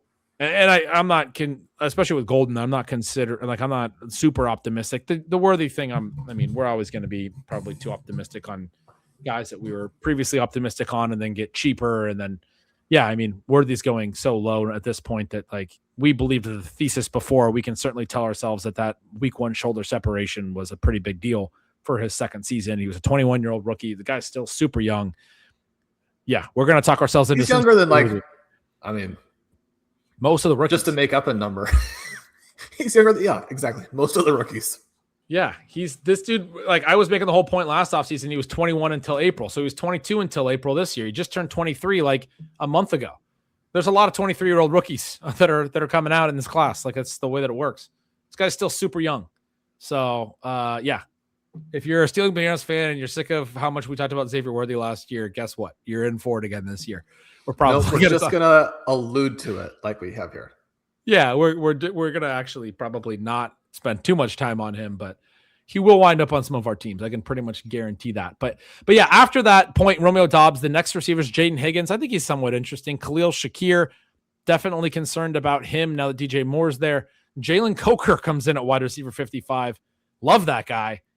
Classic case of a guy you could get in round 20 last year, and I was telling you to draft, and now he's going right up behind that wide receiver window, because as soon as a guy like this has a good year, that's where they rise to. He's a wide receiver too. Yeah, for sure. It's not a pass game you want a lot of exposure to. I can't even get that excited about Tedero McMillan because of this passing game. It's going to be hard for me to take Jalen Coker there. I agree with you. That is where that part of the wide receiver window closes. I think, though, what we saw last year, and this is why we were taking Trayvon Henderson and RJ Harvey in the dead zone and some of those things, that there's also a wide receiver window that closes. Like, there's sort of two now, because there's the elite receivers and they do differentiate.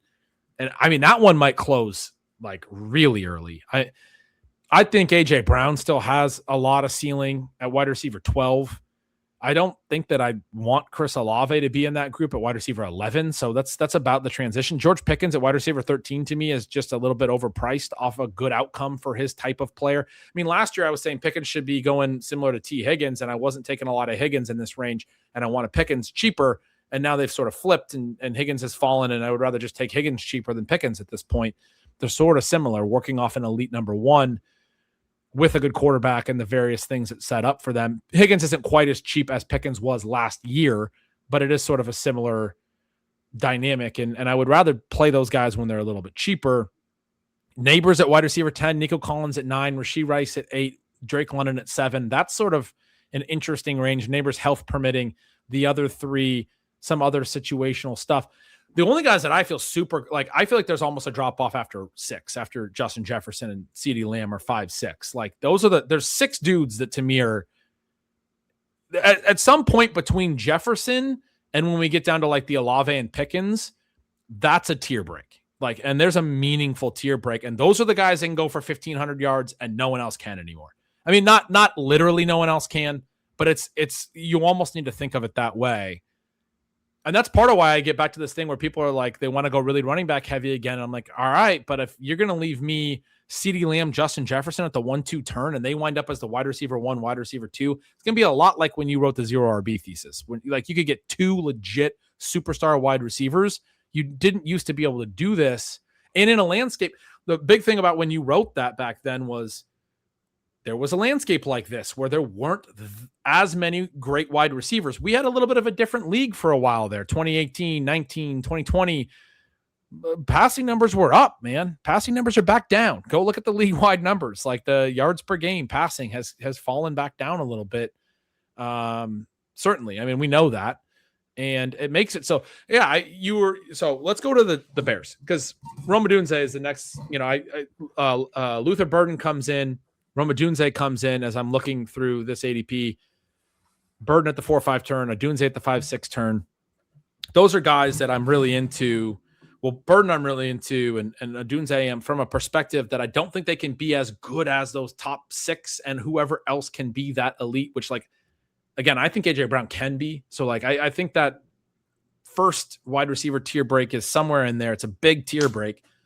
Elite wide receiver window closes somewhere in there. I don't know who's in front of it or who's behind it yet necessarily, because it's May. I think the Bears guys are probably behind it. I think Burden has the potential, and this is what's so exciting about him, to be such a breakout that he moves in front of it. I don't know that Odunze does, but I do think I don't know where you were going to go with that, but I'm getting to the point with Odunze. Like, I saw a highlight the other day, Caleb chucking a bomb to him, and I mean, he's going to run a ton of routes again, and I think that offense is going to be good. I think Ben Johnson's going to be one of the better, scheme designers and play callers and things in the league. I do think Odunze is going to produce, probably. He left a lot of points on the field last year, a lot of drops. We talked about that.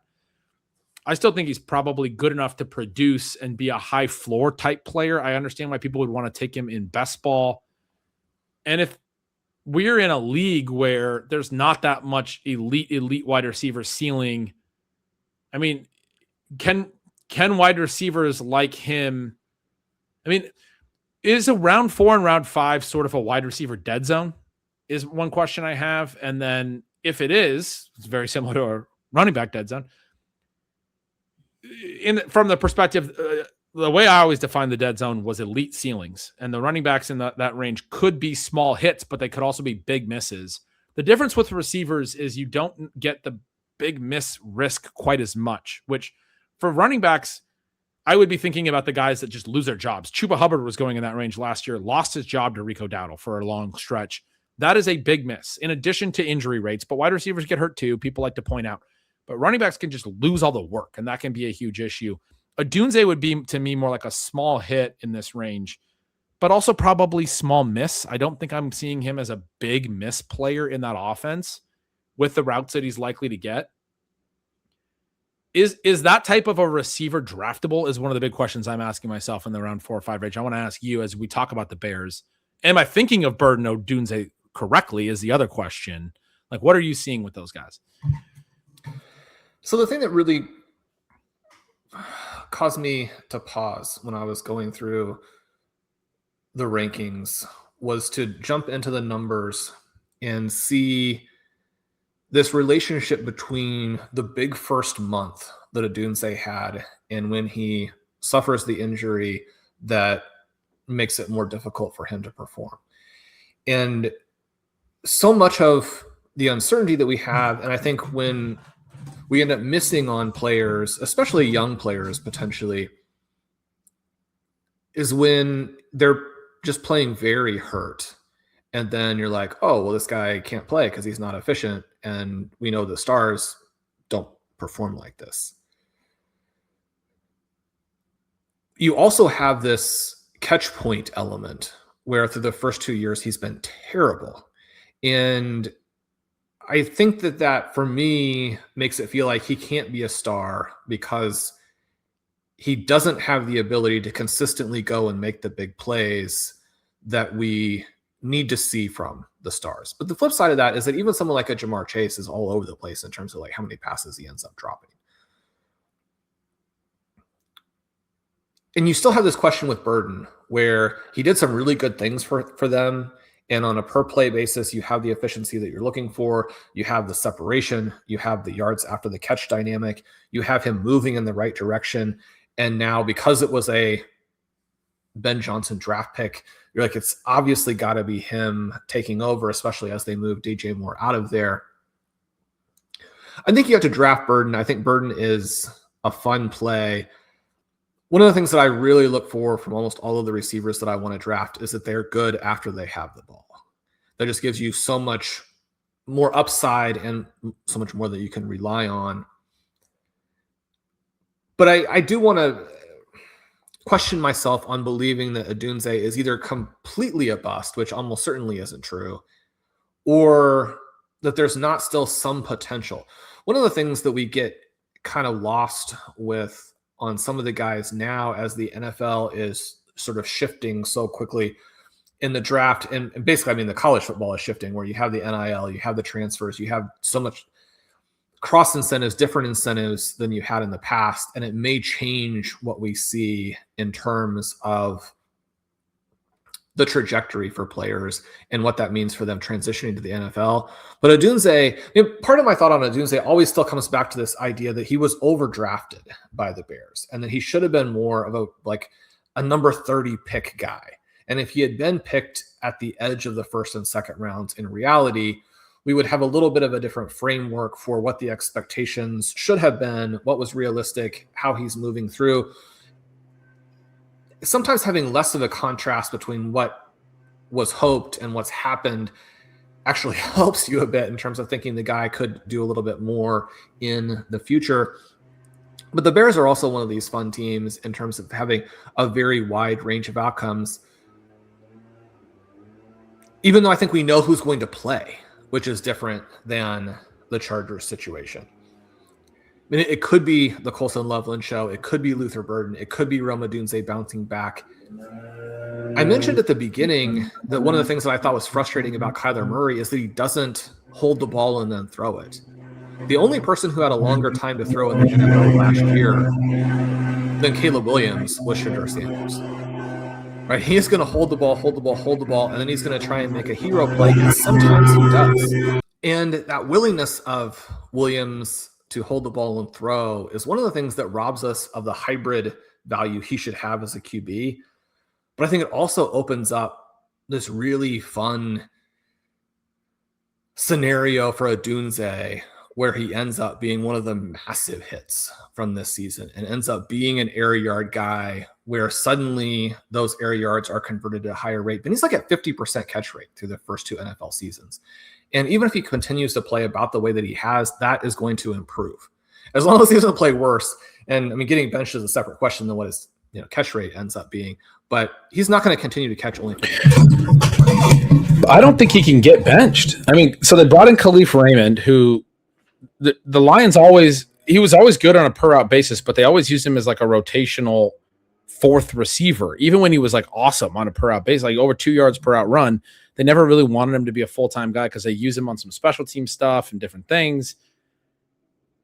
They drafted Xavier Thomas in round 3. People didn't really like him in the dynasty space, but like, I think I took him in at least one rookie draft. We talked about him. Did we take him together? We may have taken him together because he's like blazing fast. And we're like, Ben Johnson, you were saying to me, people think he's just a special teams guy. He's going to be a returner, but like Ben Johnson's talking about using that speed on offense. Like Ben Johnson basically just came out and said, it doesn't matter if you're good. If you're fast, I can scheme you open. You're going to have manufactured touch glory. We don't care that you didn't do anything in college. And you're like, well, couldn't you have drafted someone who has that and was also good? But he's like, no, we don't need that. We don't need that. Having said that, he's probably not going to be a superstar on day one, right? Like, so like who else is, this is the competition for wide receiver 3. They brought in Scotty Miller, like some of their other guys from last year, like Ja'Day Walker. Like it's nobody. It's Luther Burden and Rome Odunze. And then it's, again, this is a multi-tight end set situation. It's a similar thing to what we talked about with the Ladd McConkey, JSN sort of pattern matching. Like, yeah, these guys are going to run more routes against 2 tight end. They already probably ran a lot more last year than a McConkey did. That was part of the point of the McConkey thing, was he didn't run a lot in multi-tight end sets last year. Colson Loveland, Cole Kmet, then they draft Sam Roush in round 3, who's like one of the more interesting tight ends that people aren't talking about a ton because he's so buried, but he's actually like a really interesting profile as I understand it. You would know better than me. But so, you have 3 interesting tight ends, and they're going to play a lot of 2 tight end. I mean, this is going to be one of the big teams for 2 tight end, and it's going to be Odunze and Burden. Khalif Raymond's going to work in there, but I don't know how Odunze gets benched. Like, you would have to go like exclusively 2 tight end and play Luther Burden and Khalif Raymond, and then mix in some Xavier Thomas when you go to 3 receivers. I mean, Rome Odunze is going to run a lot of routes. You just can't go any other direction with this receiving core. And so if you're that, enthusiastic about the potential for the skill stuff to work in his favor, I mean, it got my eyebrows raised, because I've been thinking about him as like the guy that I always have been framing him in my mind as Corey Davis. Was another top 10 pick that was a 4-year player, was not an early declare. He even had a lot more production than Odunze, especially earlier on at his time. Western Michigan in college.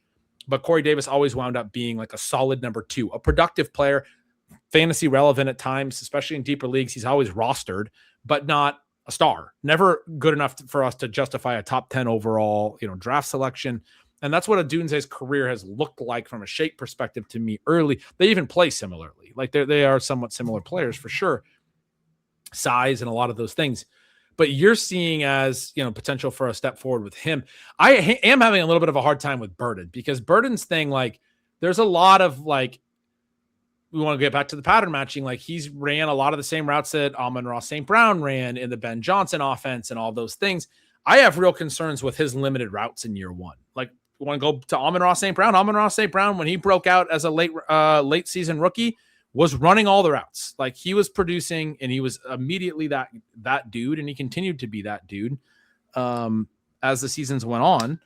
I don't know that Burden is necessarily that guy, and the issue with Burden becomes one of, we're all super stoked about how good his yards per route run were and his per route metrics were, but they were unlimited routes. And you can say, okay, well, that's a small sample issue. It's a small sample issue for sure.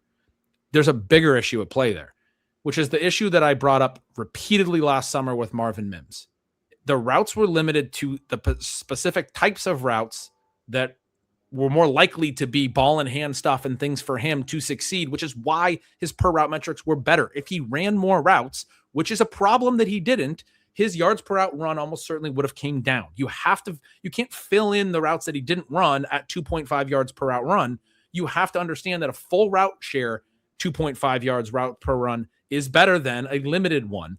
And I want to emphasize, this is different than when a guy gets hurt but was running full routes when he was healthy. It's not just so if you want to do research on this, look at like average route percent by game or something. Don't look at total routes, because there will be players that get thrown in there that ran a certain amount of total routes that only played 10 games. But if they're playing every snap, and then they're putting up, like Stephon Diggs last year, Sean, had like a 2.5 yards per route run for the Patriots.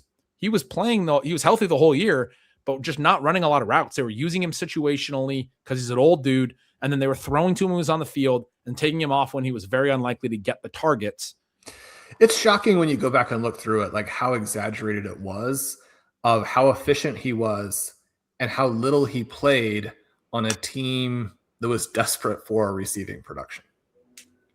And that's just not going to be the same as a guy who ran all the routes and put up a huge, like when I talked about Justin Jefferson being a 2.5 yards per route run guy every year of his career up until last year, he's been doing that while playing every single snap. You can't just, so Burden is not the same as Mims. I want to be clear. Mims only ran 190 something routes. It was under 200. And that's why I kept hammering it. It was like, you can't, he was living on swing routes and deep shots, and like he had nothing in the intermediate. And I was like, you can't run 500 routes only running swing routes and deep shots. You have to start running some dig routes and some ins and outs and curls and whatever.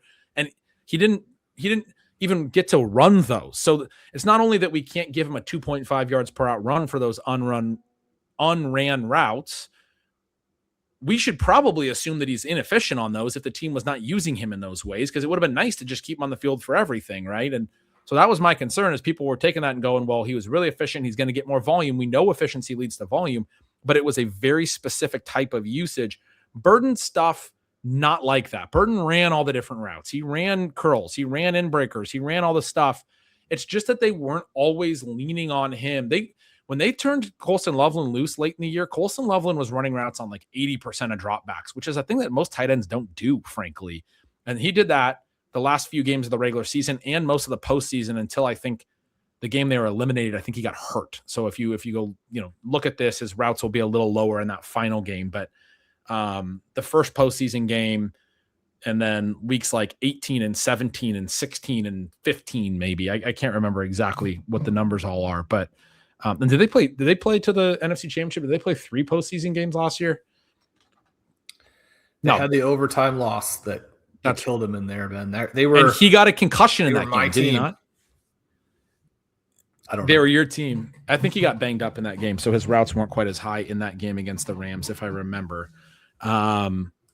Anyway, my point was that when the Bears were ready to turn Colson Loveland loose, his routes got way up to 80%. Burden never got there, and he got up to like 60% before Loveland did.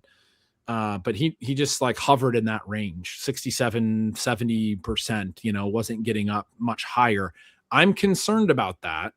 But with DJ Moore gone, it does feel like Burden is going to, like, the same reason I just said it about a Dunze. Burden's going to have to play in 2 receiver sets. He's going to have to play on every down. I don't think they really have a lot of other options. They really liked him last year. They were talking him up all offseason. And then he got hurt a little bit early in camp. They said he fell behind. I mean, I think some of that maybe played throughout the year. I'm expecting Burden to get a lot more routes this year and to be a lot better. And I'm very optimistic. It's not the same as Marvin Mims, where I was pessimistic about how that could translate. I'm optimistic Burden stuff can translate, but you do have to keep in mind the per route numbers were juiced a little bit by slight situational usage and coming off the field on other plays. The Chicago Bears project as one of the most fun teams in the NFL, but it is a little bit of a problem that you're not getting good prices on any of the guys. You're not getting a good price on Colston Loveland. You're not getting a good price on Luther Burden. You're getting an interesting price on Roma Dunze, but it's still, even though I like the potential for this scenario where he actually jumps back closer to what people are thinking, it's not a good price for that. And then you even look at someone like Caleb Williams, who is sandwiched between Jalen Hurts and Justin Herbert. I mean, that's not a good price for what he potentially delivers either. It doesn't mean that they couldn't have individual hits in there, but they're priced up. And so, especially with that being the case, you have to be, I think, very tactical in terms of how you create exposure to them. One of the things with the Dunze is that you have Jameson Williams right after him. He probably has more upside, but a lot more downside than Williams. The guys who become very complicated then later in that round are the rookies, because you have this tension between what Carnell Tate and Jordan Tyson are going to do in the first 5, 6, 7, 8 weeks of the season when you need to win to advance, right? You've got to get into the playoffs for the rest of the stuff to matter. But it would be pretty surprising at this point, or just when you think about the range of outcomes for the guys and the potential upside for elite rookies, with Tate being in a situation where he does project as the 1, even though it's a 1 with probably more target competition than a lot of people are thinking. And then with Jordan Tyson being in the situation where, Ben, I think he's going to be the 1 as well, sooner than people think. Olave, very good at what he does, but a very limited receiver, certainly a limited receiver for the amount of volume he got last year. You think about the dome, you think about the incredibly easy schedule that the Saints have. When you're talking about setting your starting lineup in weeks 13 and 14 to win your league title, when you're talking about setting your starting lineup in 15, 16, and 17 to win the $1 million, you're just going to strongly prefer to have Jordan Tyson in there. Is that too firm of a statement, or is that how you're seeing it as well? Versus Tate? Versus Roma Dunze. Versus Dunze. Oh, yes. No, I would see it the same way. I assume you're going to want the breakout upside rookies in those spots. I was getting a little distracted because you were talking about how the Bears are so expensive, and I was looking at the running back prices too. DeAndre Swift's going in the 5th round. Kyle Monanga is going in the 8th round, like the early 8th. I mean, how do you pay those prices? They're enthusiastic prices. I mean, it's one where in almost any season you'd be like, just take Kyle Monanga, right? You want the cheaper of the 2 guys. You want the backup. You want the lesser part of the committee who could leapfrog the starter. Really, but they're going so close together. DeAndre Swift's metrics did bounce back last season. DeAndre Swift has been a good running back when he's not. DeAndre Swift is weird, right? He's a tough evaluation because his numbers are weird, but he has the potential to be a clear-cut starting running back. And now he's a clear-cut starting running back for the Bears. And the reason that he's not going earlier is because the backup or his committee mate is being drafted close to him. But the reason that the committee mate is appealing is because the rushing offense is so explosive. I like Kyle Monangai. There are elements, I mean, you watch him and you're like, oh, like the scouting term of the great contact balance. You look at some of the numbers I had mentioned, that not his final season in college, but his second to last season in college. His SIS, points above average per attempt, were fantastic. I mean, this guy can run, but there's not like stardom here. You're talking about a pedestrian back from an explosiveness perspective. You're really buying the Chicago offense. Right. I want to have their back. Right. I mean, this is one where you want the more expensive of the two. Yeah, you've convinced me. I was saying it's tough to pay those prices just because it's like this two guys that high, but you want exposure to the Bears backfield. It's really annoying this is happening again this year because we knew it last year, and it was like it can't just be like the guys that they have. And I didn't want to draft any of the guys that they actually had. I was like, it's going to be some other random name off whatever. They're going to get a trade or something. They're just going forward with the same dudes. I was hoping they acquired somebody and I could just draft a ton of that guy. I think you convinced me that you probably want Swift because I do think with Monangai, you're betting into the rushing offense more than the player. He's interesting. I agree with you. He was surprisingly viable to me, to my eye as well. You talked about some of the contact balance, that stuff, but same exact scouting report in my mind in terms of what I saw when I was watching the games. He's not dynamic, and DeAndre Swift isn't either, but he's like gotten more potential to do so. I'm terrified of the injury potential for Swift as well, but I don't think, I was making that case like during the season. I remember there was points where people were saying Monangai is going to take over and the rookie's going to take over. And I was making the case in Stealing Signals, like DeAndre Swift's just been better. He's just the better back. If you watch these games, like he looks better, he's been better. And so I don't think this is a inevitable rookie takeover when the veteran is just better. And anyway, you just made that case really convincingly as well, that DeAndre Swift's probably a dead zone back worth making some selections there.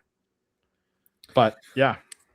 So then when you mentioned the dead zone, and you kind of asked in one of the previous points along the way about these wide receiver tiers and if there were dead zones, one of my biggest takeaways from 2025 was essentially that it was unlucky to have drafted Lamar Jackson and Jaden Daniels and having had them gotten hurt or have them get hurt. But I don't think that for me that completely absolves me from what I do think was a tactical mistake of saying, okay, we ran into a flat spot and so it was okay to pivot to QB. Certainly I don't think that you can't ever do that. But one of the things that became clear, some guys did hit from that range. And it was sort of a simultaneous thing where I felt like my biggest evaluation mistake last year was James Cook. And because he actually was right there in the spot where we were interested in some of the QBs, you had the doubling effect of it was a gigantic problem that he scored from there and we took QBs that got hurt. I do think you have to go with your evaluations, and you can say, I don't like players in this range. And you can also, I think, maybe show some patience or some discipline on pulling up your favorite rookies. I mean, that would be the other thing that didn't necessarily help, was that, one of the things I think people miss both in terms of the Jonah Coleman selection and looking at him in general is that RJ Harvey had some terrible rushing metrics last year, and yet he still scored a ton of points. It wasn't really a point problem exactly, but it's this question of what part of it will the Broncos be looking at for next year. But I think if we want to balance this idea of discipline on pulling up the guys that we really like, discipline on maybe not ever taking the plunge on early QBs, which is how we've always done it, except for making those couple picks last year.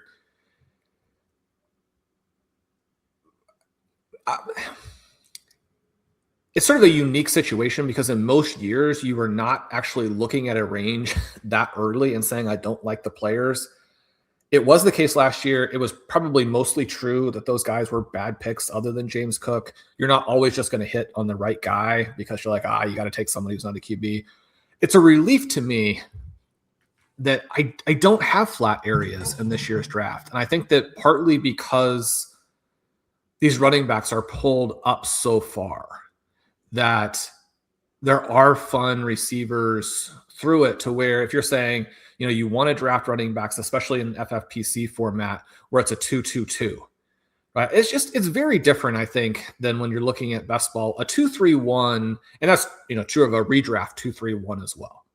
But what you need and what you can do with receivers is different than a 2-2-2, where you also have the tight end premium, and tight ends are so potentially effective in the flex. So you can take those running backs early, and I do think a lot of the running backs in the first 2 rounds are fun, but you're pushing things down. You talked about the potential for a 0 RB. If you have the last pick, and a lot of people are going to not like the last pick for obvious reasons. When you have the last pick, you're getting the worst pick in the first round. You also are in a situation where when you're at the turn, you're not nearly as well positioned to take advantage of values because you got to make 2 picks in a row. There are some huge weaknesses to having that pick.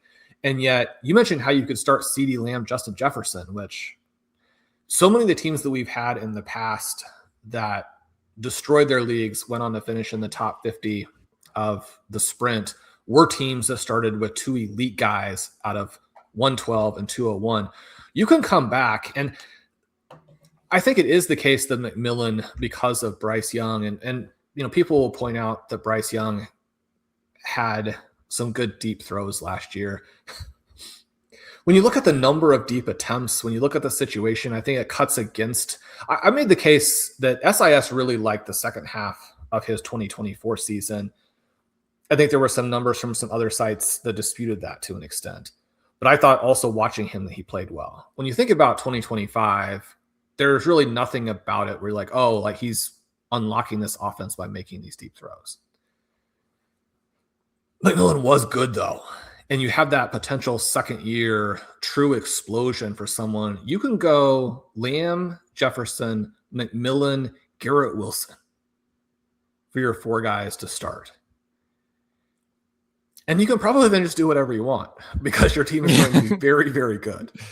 But really I do continue to like the receivers in 5, 6, 7, and 8 as well. And it's kind of funny because I think one of the reasons I've gotten off of 0 RB a little bit in recent years is partly just that fantasy football has changed, but then there also have, been these environments in which I liked late wide receivers.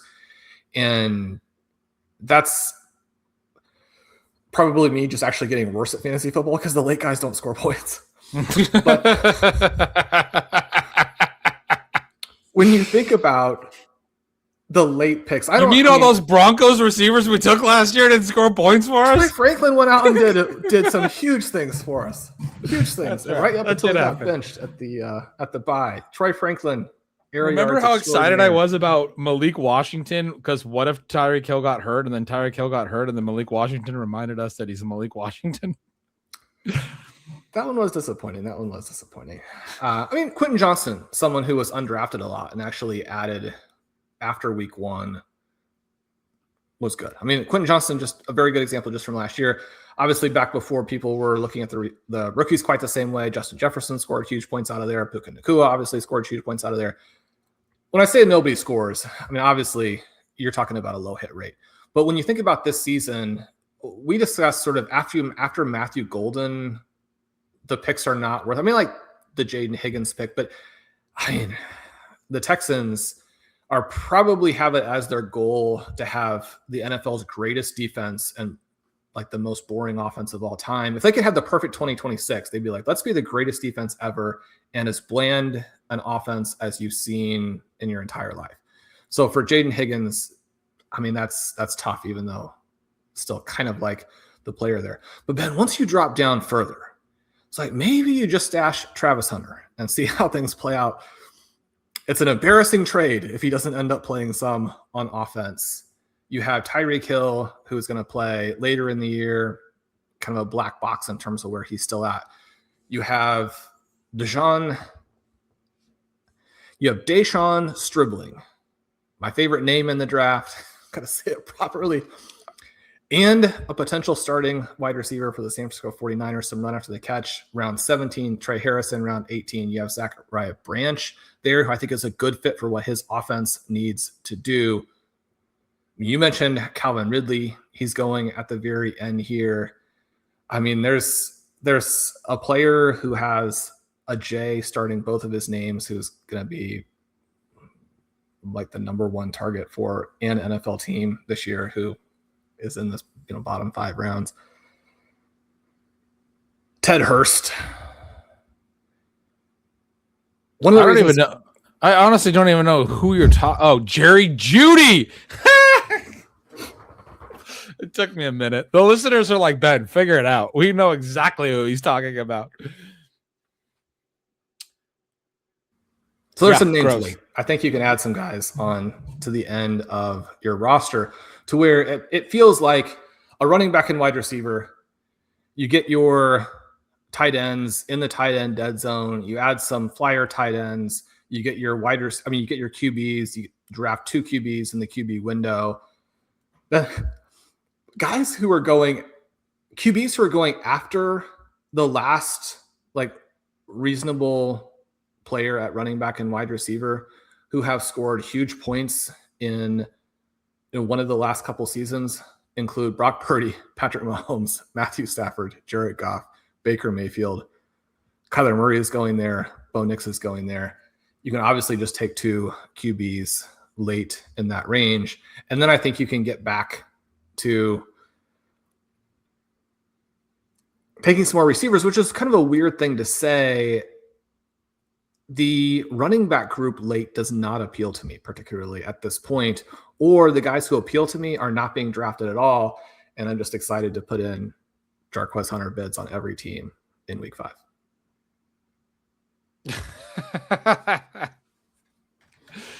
The Jarquez Hunter experience is going to be fun again this year.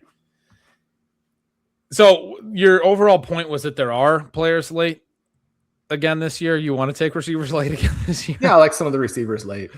Yeah, I mean, I think Ridley's a really interesting one. You mentioned him. They brought in Wan'Dale Robinson. They paid him a bunch of money. Obviously, I like Wan'Dale. The listeners know that. And he earns targets. Also, they brought in Daniel Bellinger. What's-his-face? Dable brought him in, and they already have Gunnar Helm.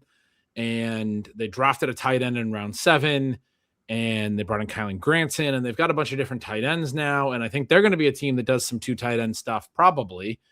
And I'm wondering if Wan'Dale Robinson's going to be out the field. Like, if you want to talk about guys that are going to be on the field in 2 wide receiver sets, it's probably going to be Carnell Tate and Calvin Ridley, assuming Ridley's he's still got money on his contract.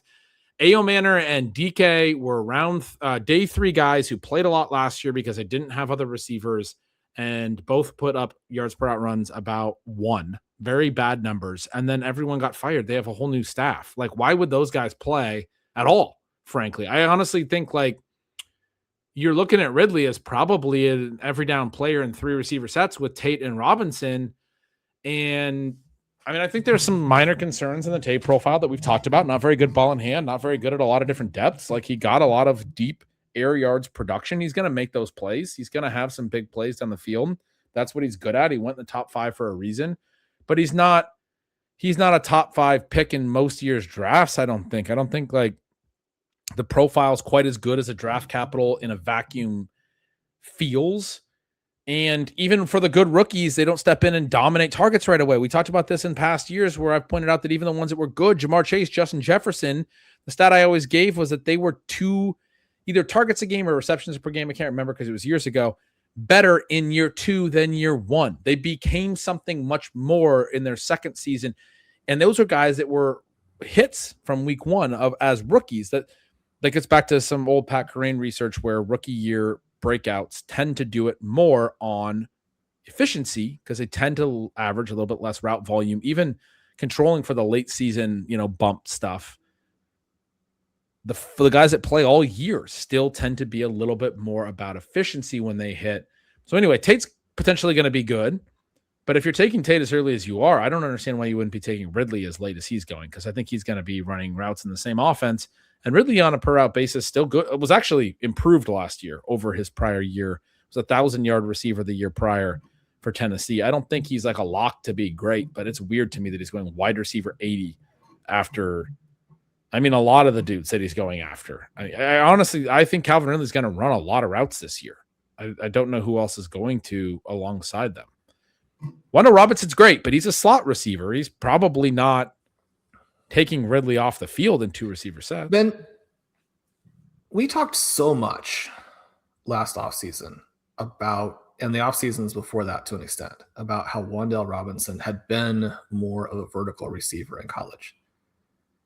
He was 14th in the NFL in yards last season on passes that traveled 15 plus yards in the air. That's mind-boggling. I mean, I think at this point, everyone knows that his target volume over the last 2 years is extraordinary. But he did actually, one of the reasons he scored, someone like me had 4 wide receiver 1 finishes last year after not having any the previous season, 420 plus games last year after having no wide receiver 1 finishes the previous season. He's a fascinating one. I have some trepidation about jumping back in on him and just being wrong every year, having Wendell Robinson, join the ranks of guys that I liked but have always mistimed. And yet, the more I look into it, I do think the Titans end up being interesting because they have more target congestion than maybe people realize. Right. The team that's my point. I'm in on Robinson too, to be clear, at his price. And I don't even I don't want to be completely out on Tate. Like I've tried to walk back that take. The target, it's going to be concentrated, dude. That was my main point. And that's why the fact that Ridley's going so late is the one that I'm fixating on. But I agree with you. Wendell Robinson's interesting too. Now, the team that has the most target congestion in the entire NFL, and we do need to wrap this up. So, I mean, don't feel like you have to dive into this if you don't want. But you haven't even said the question, but when have I ever felt like I didn't need to dive into a question? Well, I wanted to set that up for the listeners who are chuckling because they're like, okay, Shawn said we're stopping, but he asked a question, so I've got another good half hour of content. The Jacksonville Jaguars have Parker Washington, half an hour, going wide receiver 34. They have Brian Thomas going wide receiver 35. They have the very good but not remotely fantasy viable Jacoby Myers somehow going wide receiver 43. And you're like, what does it matter, wide receiver 43? But there are still good players being drafted after that. You can't take someone who has no fantasy viability at that price. They have Travis Hunter at wide receiver 63. They have Brenton Strange. You mentioned you liking some of their depth receivers. They are likely, if they can make it work, to have, Chris Rodriguez is one of the most controversial and kind of fun players because he's basically not played at the NFL level, but people think because he had good stats last year with the Commanders that he could potentially beat out. You read the Jags fan sites, like vaguely fantasy, vaguely news, vaguely just fan sites, and they're like, oh, Chris Rodriguez is a better fit than Bashal Tutin. And you're like, man, only if Bashal Tutin is way worse than we all hope. And then you have Trevor Lawrence, who was awful in the first 2/3 of the season, was basically the MVP in the final third of the season, ran a bunch last year because he finally was just like, I can't complete passes to anybody. And the only accurate passes I throw, Brian Thomas drops. I'm just going to go run and beat these teams. And the Jaguars were the best team in football down the stretch. I thought that their loss in the playoffs, which was very understandable because they had a really tough first round matchup. But I thought that was unfortunate because I really thought they were the best team as the playoffs started. In part because we're optimistic, but we don't know how Liam Cohen's offense is going to evolve. And he could be a bigger genius than all of these guys that we've talked about to this point. He could also be massively overhyped, and the Jaguars could fall completely flat. That's one of the fun parts about this question and how difficult it is. I've looked up a bunch of stuff on Parker Washington and how often players who have the late season run out where they're fantastic. How often a player like that with his sort of draft capital and his sort of age, how often they hit? It's basically there have been 5 hits and there have been 15 misses. That's maybe even more in the direction of hits than I would have guessed, and does make me think that wide receiver 34 for him is okay, because there is a potential for him to actually win. The reason that I don't like Jakobi Meyers at his price is there's no chance that he wins, at least by my mind. He's going to be a good possession receiver. He's going to be a good reality guy. But the winner in this is going to be Washington, or it's going to be a massive bounce back from Brian Thomas, who was extraordinary across 2023 and 2024. Or it's going to be Travis Hunter, the player that you paid for in the draft as if he was the second coming of Peyton Manning. And you can talk all you want about, we've got wide receiver covered. Now he's going to actually look a little bit more to the defensive side. If he's the best wide receiver, which is what they would hope with what they paid, he's going to play some receiver. Do you have a read on this offense? Do you think this offense is fun? Are these guys overhyped and overpriced, or is this where you would have sprinkled them in as you kind of thinking about going into your projection of the Jacksonville Jaguars? I know when I wrote Field Tippers, I called it a collectively overpriced group where I still felt like one was going to win. I'm trying to look at it now. It looks like Jakobi Meyers' price has fallen somewhat considerably since then. I'm looking at, because I listed the prices in that, and I had pulled it up while you were talking. Washington and Thomas sort of still going in the same range. Myers has fallen quite a bit.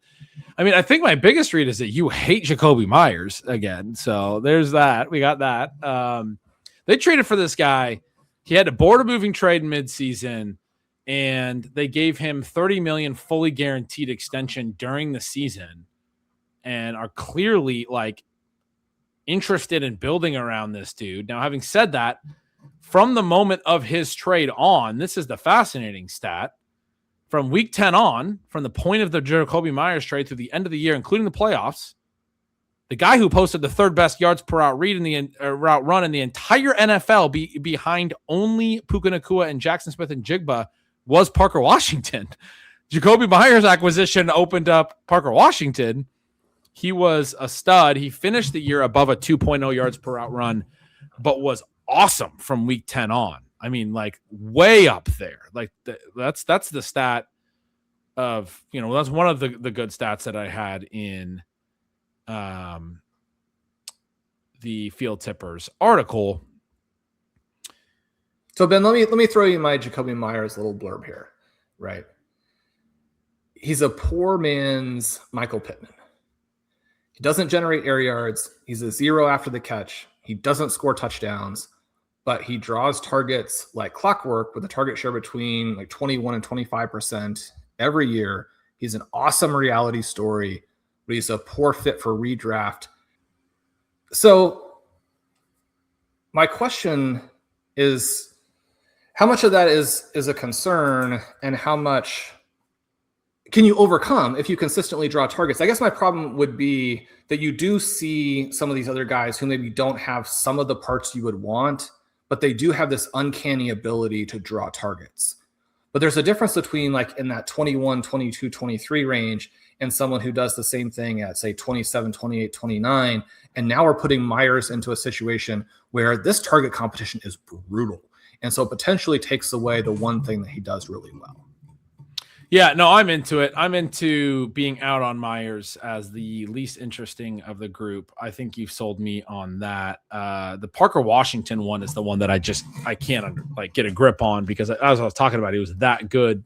And, I want to buy into stuff, but also prior to that last year, the first 9 weeks, he wasn't very good. And he played 2 seasons prior to that and wasn't very good, and they had less target competition earlier on.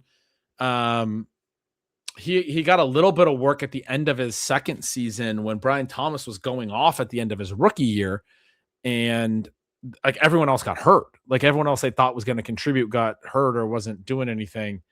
And even still, he only had 390 yards in that entire season. Last year, he winds up with 847, which still isn't like that great, but again, from week 10 on through the postseason, guy looked like he was a top 5 wide receiver in the entire league. And so it's a really hard, at least in yards per route run, it's a really hard one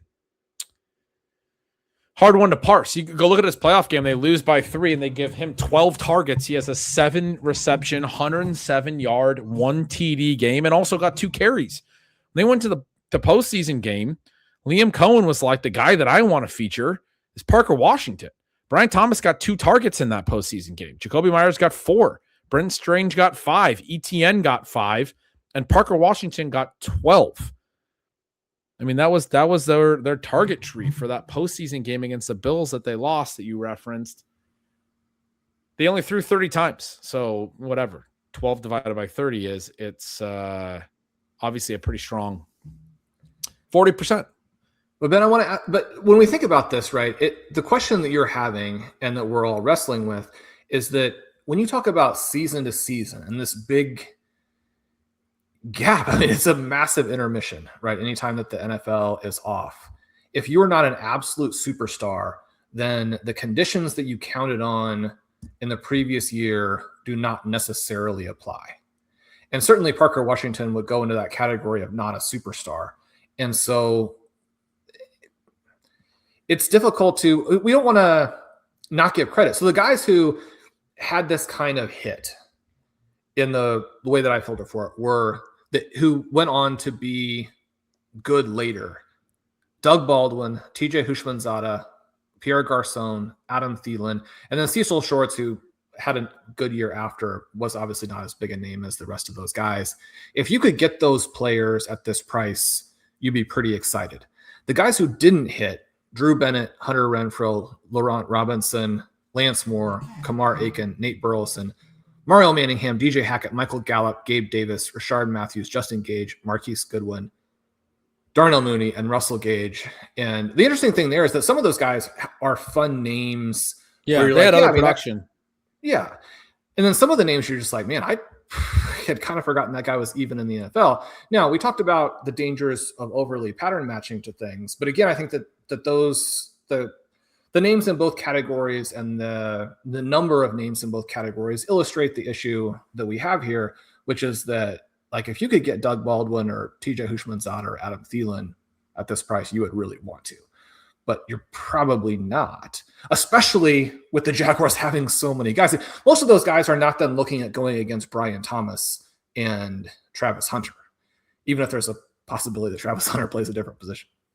My big issue when I go to the projections is going to be that I don't know that Trevor Lawrence can throw to a boundary receiver. Like, I really think it's an issue for him. It's been an issue for him like his whole career. Like, he's just been able to throw to these slot guys and tight ends over the middle. Brian Thomas's breakout rookie season happened with Mac Jones, and we saw him struggle through all of last year. And they tried to make adjustments. They tried to make fixes, and they just weren't there with Trevor Lawrence. And when they got Trevor Lawrence working, it was throwing to slot receivers and guys over the middle and Parker Washington, Jacoby Myers, those types of players. I think Brenton Strange is still going to get plenty of targets. You mentioned I'm pretty excited about the 5th round tight end, Tanner Koziol. Shout out my guy, Jacob Sanderson, who got me on that. But I don't know what to make of this stuff. I don't know what to make of the Travis Hunter part of it. I don't know what to make of whether Trevor Lawrence is going to suddenly be able to actually feature a boundary wide receiver, which he's essentially never been able to do at the NFL level. Or whether that production is going to have to come on the interior. And so you're saying Jacoby Myers is not viable. I think Jacoby Myers is going to get a lot of targets, like you said. And then what that does is it creates the like, even if he's not a ceiling player, it creates the unconcentrated nature that's a little bit frustrating for fantasy. This is a very fun offense. I'm inclined to believe that Parker Washington is actually the play in case he's TJ Houshmandzadeh or whatever. And if it's not him, to believe that it's going to be too unconcentrated, because I do have a hard time going back to Brian Thomas when I think he's not a great quarterback / scheme fit. I do think there's a wide goal for the offseason. They're going to spend a lot of time trying to figure out how to make Brian Thomas work. They're going to spend more time trying to figure out how to get Trevor Lawrence to work. Like he needs to be their dude. They need to get him going. And they were working through that all of last season as well. Cause there's a lot of people that have pointed out that Trevor Lawrence is maybe not a Super Bowl caliber quarterback. You were saying this is the best team in the league going into the playoffs. Maybe one of the limitations is that Trevor Lawrence is not good enough to be that guy. They need to get him working. And that to a degree means building your offense around the things that he actually does well. And if that's not throwing vertical routes to Brian Thomas, then he's a glorified run the safety off wind sprinter. I mean, that can he get enough volume? I do think he's going to have some plays, and I think he's very efficient, and there's going to be some moments, and you can take him in best ball and those things. But Brian Thomas feels like a little bit of a falling knife. He feels like the guy that, you're like, man, I'm getting him this cheap this year after last year. We took him at the 1-2 turn and we loved him, but I don't know that I even want to take that discount on him because it just feels like it's the same fit as last year that didn't work. I mean, whatever fitting like a glove is, it was the opposite. They kept trying things and it never worked. Maybe they'll find some fixes this offseason. I'm inclined to think that if he and Trevor Lawrence work out together, it'll be one of those things that's like a slow build over multiple years, and I can get back in later because I don't think it's going to be the very next year suddenly he's a star again, Yeah, you mentioned the throwing to the boundary stuff, and certainly that seems very much on point there. It's kind of flashing back to, thinking of some of those Clemson days where even then you're thinking about great catches by guys like T. Higgins as opposed to the quality of the pass being there. That may be unfair. But that kind of leads me to the question of Travis Hunter and their ability to use him underneath, over the middle, manufacture types of things. Right when he got hurt, they were finally giving him some air yards. You were obviously infinitely more tuned into the broader football discussion and fantasy football discussion. When people are looking at Travis Hunter's price currently, does it mostly rely on this idea that they have all of these other receivers? They've got this other receiving depth. They can put the three guys out there, no problem. They don't need him. They do need defenders. It's difficult to do both. People are back to this idea that you probably can't really do both. And or how much of it is that because he did actually start at receiver last year and then didn't score, that people think that already also gives a sense of what he is as an NFL wide receiver? Sorry, I was looking at some of the Clemson stats. Who was the Travis Hunter? Why do people not like him? Oh no, yeah, sorry. I got spacey there, but I knew you were talking about Hunter, and I was like, I wanted to get your thoughts on it more because I'm intrigued that you're kind of into him. I haven't given Hunter a ton of thought, and I think he's an interesting one to be into for sure. I just think it's a black box a little bit about like how many routes he's going to run, and the coaches are saying like we think he's going to play more DB. Like they're pretty much outright saying what everyone was afraid of last year in the fantasy space, which is he's a full-time DB that plays situational wide receiver. And I guess I'm worried that that's going to mean not enough volume. But when he does play, you talked about like the ways they used him would fit more, I think, with Lawrence's stuff than Brian Thomas. He could have a really high targets per route and be out there for situational, really exciting stuff. But to the Clemson point, I just want to go to this real quick. So T. Higgins had some good years with him. He had 12 touchdowns and 13 touchdowns. But part of the reason we didn't know T. Higgins was as good as he was is he only caught 59 balls both of his final 2 years with Trevor Lawrence. The first year of those two, Amari Rodgers caught 55 balls and Hunter Renfrow caught 49 balls. The next year, T. Higgins caught 59 and Amari Rodgers caught 30. And Justin Ross led the team with 66. He's more similar to Higgins. The last year after Higgins was gone, Amari Rodgers caught 77 balls, led the conference. Relative to how good these different players are, I feel like the same trends existed back in college. Like we found out that Hunter Renfrow and Amari Rodgers probably weren't actually all that great. They ended up getting drafted, and Hunter Renfrow had a little bit of early career production, but probably more so Trevor Lawrence was boosting the profile of these underneath and like slot guys a little bit relative to T. Higgins, who he was maybe holding back, who was hitting like 1,000 yards at Clemson. And then, I mean, looks like he's a better player than what some of his numbers at Clemson actually suggest. So anyway, I thought that was an interesting point. I think you would always want all of the information because the nuance is both fun to work through and does give you some different information. I do, in terms of all of the research from the past years, and I'm sure there are some listeners who are like, no, I've got another list of guys that this is also true for. But T. Higgins is basically the only guy who jumps to mind. It's like you needed to know his yards per route run as opposed to his yards per team attempt, because it's staggering how much he didn't play and how incredibly efficient he was when he was on the field. What was Clemson doing? It's like partly they just were beating everybody easily, and so then you put the backups in. But maybe that was the big thing. I'm shocked that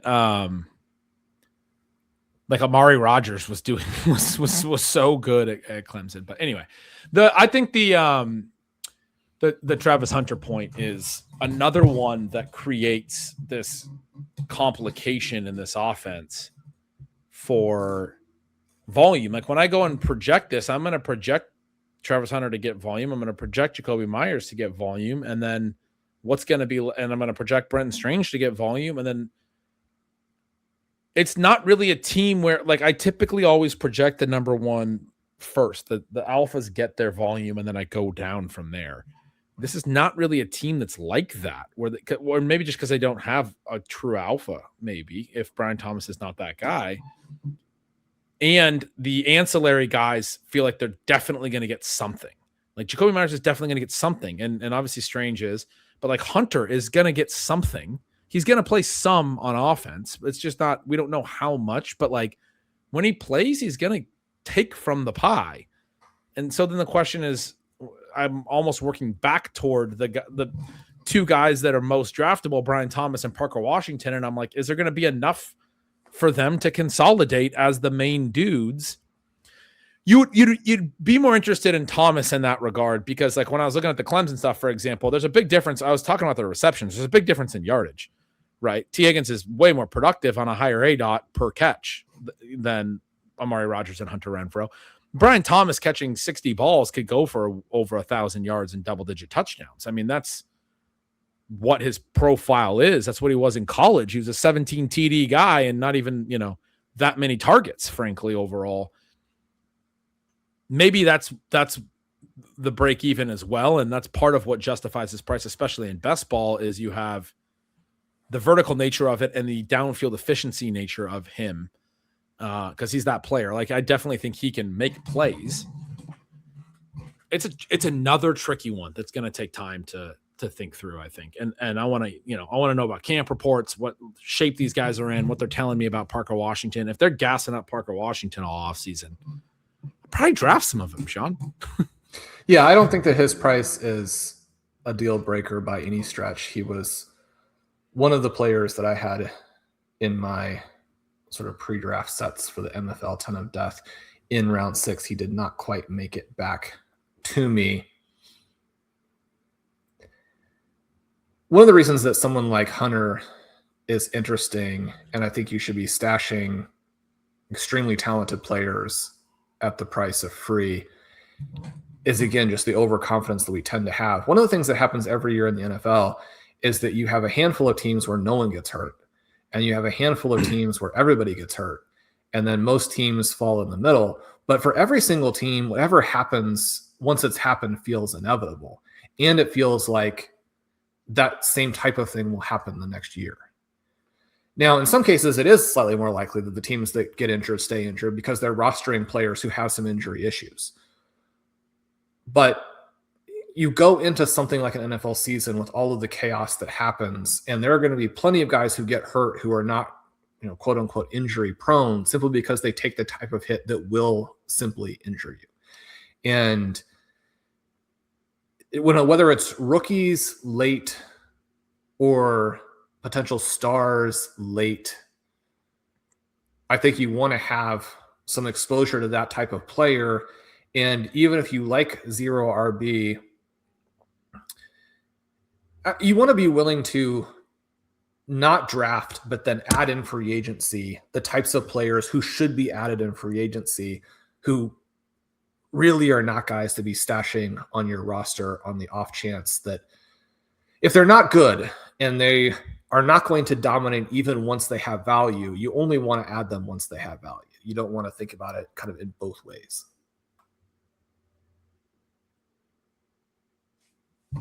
So where do you land on the Jags? Yeah, I think you can take Parker Washington. I think you can take Travis Hunter. I kind of think no one will win. Yeah. The whole thing with Trevor Lawrence is that it actually requires the rushing value to win. So he probably doesn't win for you either, especially because he's more expensive than Jackson Dart and Dak Prescott and Brock Purdy and Patrick Mahomes, which means the individual guys need to hit and Liam Cohen has to hit. That could very easily happen, but you don't have all of these things of Brock Purdy scored an incredible amount per game last season, despite the fact that almost everything went wrong for the 49ers passing offense, right? Patrick Mahomes probably won't score for you in the first half of the season. Patrick Mahomes is cheaper, right? Bo Nix and Kyler Murray are cheaper. I wish I had an entrance point to the Jaguars that was clear cut. And probably that point is Bashal Tutin. But Bashal Tutin is more expensive than Jamison Williams, more expensive than Carnell Tate, than Jordan Tyson, and more expensive than Marvin Harrison for anybody who's keeping the light on for him. Bashal Tutin is a blistering speed guy who was lowering a shoulder and hitting people last year. He's got more receiving upside than people think. But you're talking about an offense where they probably won a committee and where they have a designated receiving back and where Tutin actually didn't post very good peripherals last year. Now, he was hurt, and so you have to keep that in mind. But again, it's just, where do you get into this offense and think, from this price, most of the scenarios I'm getting at a discount? Yeah, no, it's tough. It's tough. I think Tutin can be that answer. You were talking through the QBs. There's obviously a lot of later round QBs you like. You were talking about some of the earlier round QBs that we took and that didn't work, and the James Cook thing. The one I had wanted to push back on that, but we went a little bit of a different direction. But the one thing I did want to circle back to was to note that probably I'm going to be trying to talk you into at least a little bit of Lamar Jackson and Jayden Daniels, who are the early QBs we were trying to take. Josh Allen was a QB1 last year. He scored 24.3 FFPC points per game. The QB1 in any of the 7 previous seasons was never below 26.6, which is 2.3 points per game more than Josh Allen scored last year. Now, I say 7, and the back end of that is like 2018, 2019, 2020. We know offenses were way different back then. But even 2022, 2023, when scoring was down, there was fewer touchdowns league-wide. Quarterbacks were scoring meaningfully more, particularly because they were running more. I wrote about this, and we talked about this in the early offseason. There weren't any quarterbacks who had big rushing numbers last year at all. Josh Allen led all quarterbacks in rushing yardage. He was the lowest league leader among quarterback rushing since 2009 with David Garrard. If that's the landscape, I'm not saying it's going to be the same, but I want to take the quarterbacks that can run for 800 yards. I don't think we made a process error in targeting the ceiling of Lamar Jackson and Jayden Daniels. I disagree with you there. I think they were the right quarterbacks. And I think they're the right quarterbacks if you want to make that type of play again this year. I think that going after expensive quarterbacks for me was wrong. I think they're the right quarterbacks. I mean, if they had a difference healthy between those two things or no? Yeah, there's a difference. Yeah. And we agree that they're the right quarterbacks, and then we disagree on whether going after them was wrong, because I think overwhelmingly that if either of them had stayed healthy, Lamar Jackson or Jayden Daniels. Now, they weren't really scoring when they were healthy. It wasn't really a great year for either of them. But if either of them had anything close to what they did in 2024, in 2025, that I just basically think you would feel differently. They would have been massive. They would have been really good values at those prices still, because they would have been multiple points per game better than every other quarterback in the league. Yeah. I think it's going to be interesting to see how teams deploy their hybrid QBs. We get a bit of a sense last year. You talked about how low the scoring was, that defenses have figured out some methods to keep the hybrid QBs in check, and or the teams themselves are wanting to avoid the situation that Baltimore and Washington got into, which is that you've got these hybrid QBs. They really are your team. You think that your team is good beyond the quarterback, and then you quickly find out that it in fact is not, that it was just Lamar Jackson, that it was just Jaden Daniels. And then you have this tricky question of, do we change things so we have them, but now they can't carry the team, or do we potentially lose them? And there's, a lot of discussion about what types of QB hits actually lead to injuries, and the teams are going to be trying to manage that type of thing also. But certainly you have Jackson Dart talking about how obviously he's not going to run in the same way. We have questions about guys. I mean, one of the questions I would have as the guys, they don't even have to get to 30, but as they get a little bit older, how will Jalen Hurts be able to do? We know that his is based on goal line touchdowns, but you have Josh Allen potentially moving into an era where it's got to be more passing. You have Lamar Jackson moving into an era where it's got to be more passing. I mean, really, it does come back to Jaden Daniels as the guy. But Lamar is different. We now do, I think, have some questions about whether or not he can really stay healthy, which I didn't like and didn't think was necessarily the case, but certainly last year was catastrophic when it came to that. I agree with your thesis on Josh Allen. I think his scoring is going to continue to fall. And last year he was a QB1, but it was a lower scoring year for him than some of his best years. The reason I say I think Lamar is different is, I mean, just the year prior, he ran for 915 yards. I mean, even he ran for 800 the year prior to that, even as he has ran for fewer yards per game. When he was like at his absolute peak, he was rushing for 80 yards per game, which is absurd. That was his second season. Then he was at 67, 64, 64. And then the last couple years, 2023, 2024, he's at 51 and 54. So he's come down a lot in rushing yards per game, but his scale is different, is my point. Even as he was at 54 yards per game, but stayed healthy for 17 games in 2024. That was 900 plus QB rushing yards. Again, no one ran for 600 last year. So Lamar, I think, is different. Even as he ages and comes down, you're still talking about differentiating rushing value potentially. But the big part of this that I agree with you on is that it's a much thinner needle to thread. It's a tougher path to take. You really have to have the early QB hit. And the other point is that there are a lot of interesting QBs going a lot later. And when we got into the season last year, it was like, I felt the same way in season where it was like, man, it's just way more comfortable to build with the late round quarterbacks. You can make that work. And that's the whole point of late round quarterback, is as long as there's not an early round quarterback that's just absolutely destroying worlds. And probably with defenses being ahead, it's harder for a quarterback to just destroy worlds. So take the gimme structurally. That is a late round quarterback build that is a higher floor and an easier thing. Because if you take the early quarterback and he gets hurt, you're just kind of done. You gave up such an opportunity at a key skill position player that you needed.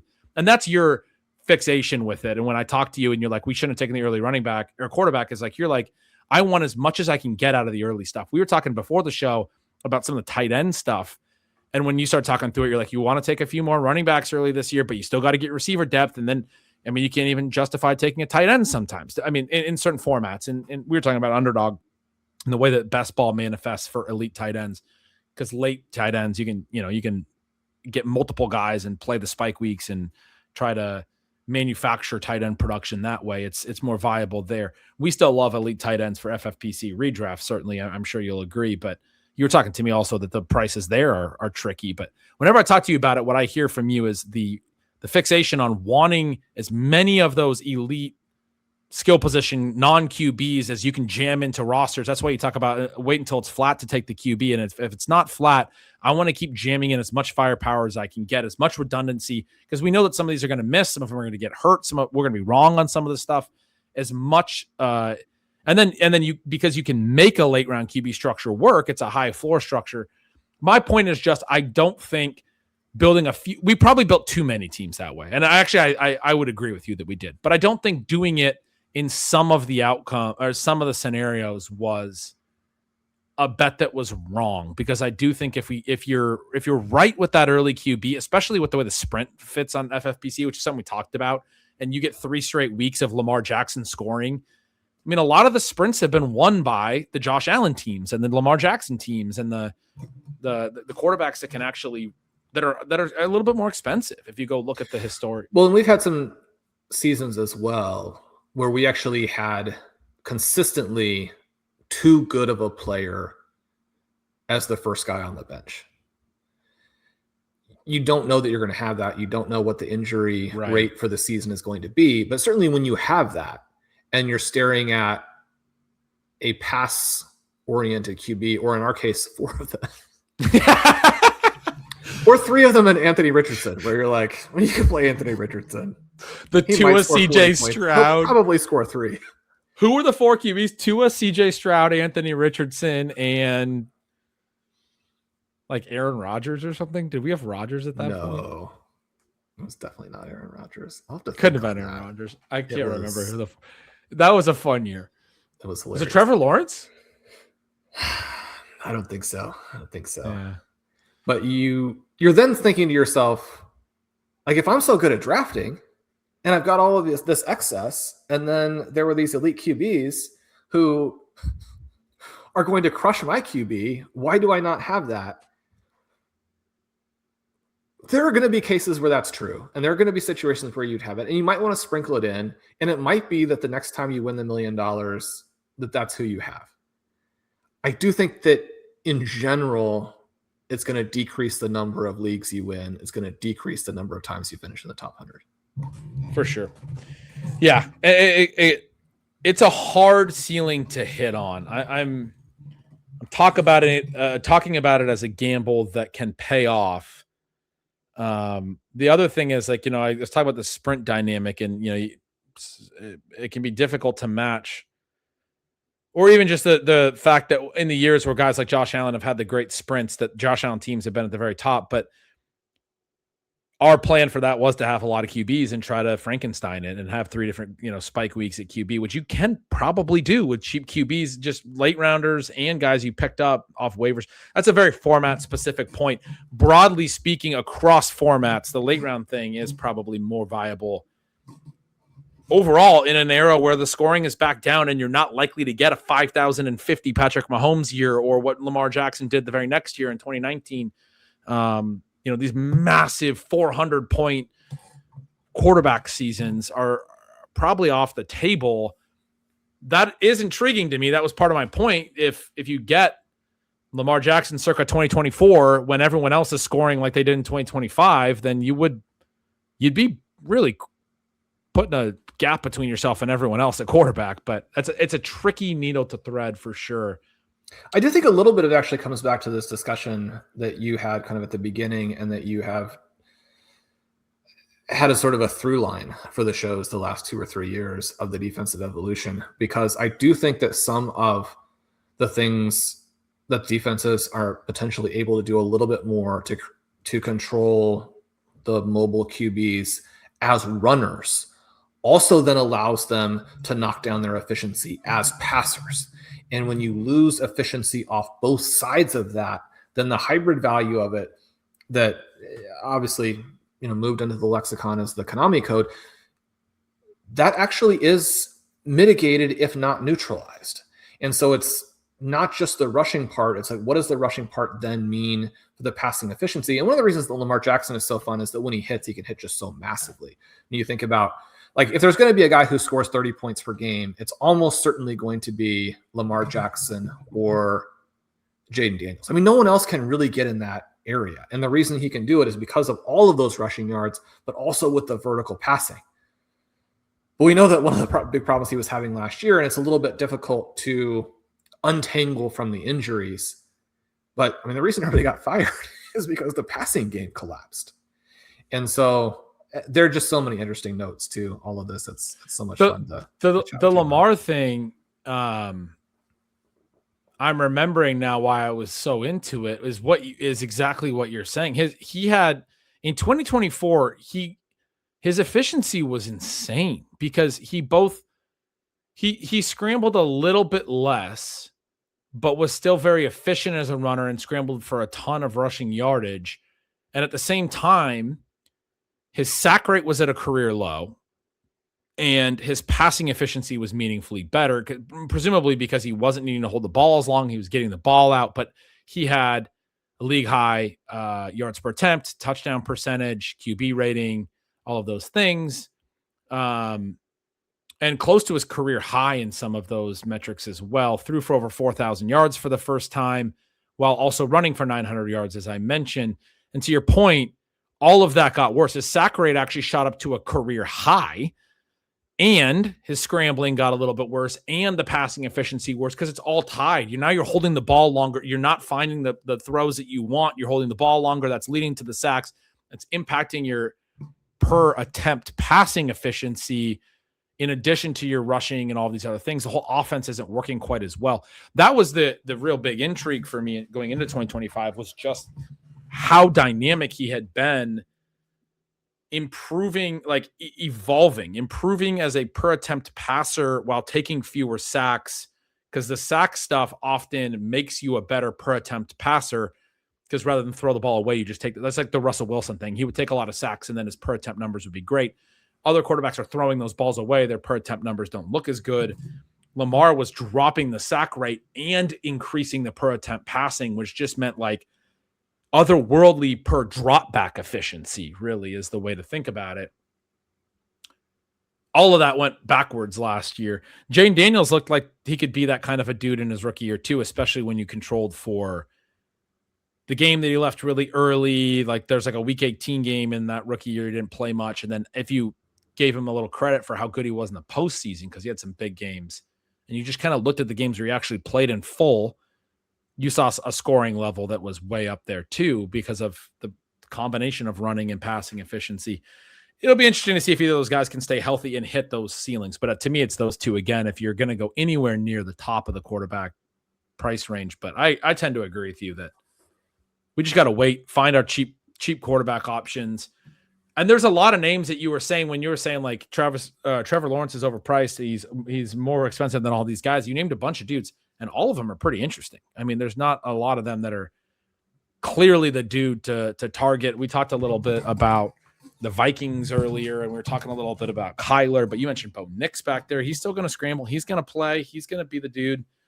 Their offense is going to be better with Jalen Waddle, who's a guy who I feel like it's a perfect fit for a team that likes to rotate routes, because Jalen Waddle always wants a breather every now and then, and probably can't run all the routes. But if you're going to get him out there in an offense that can make him hyper efficient per route, like the Marvin Mims type stuff, if you can translate that to a few more route, like Jalen Waddle is going to be a different version of that. But I feel like Waddle's a really nice pick with Denver now, because they're not going to ask too much of him, and then he can be really, really good on the stuff that you are asking of him.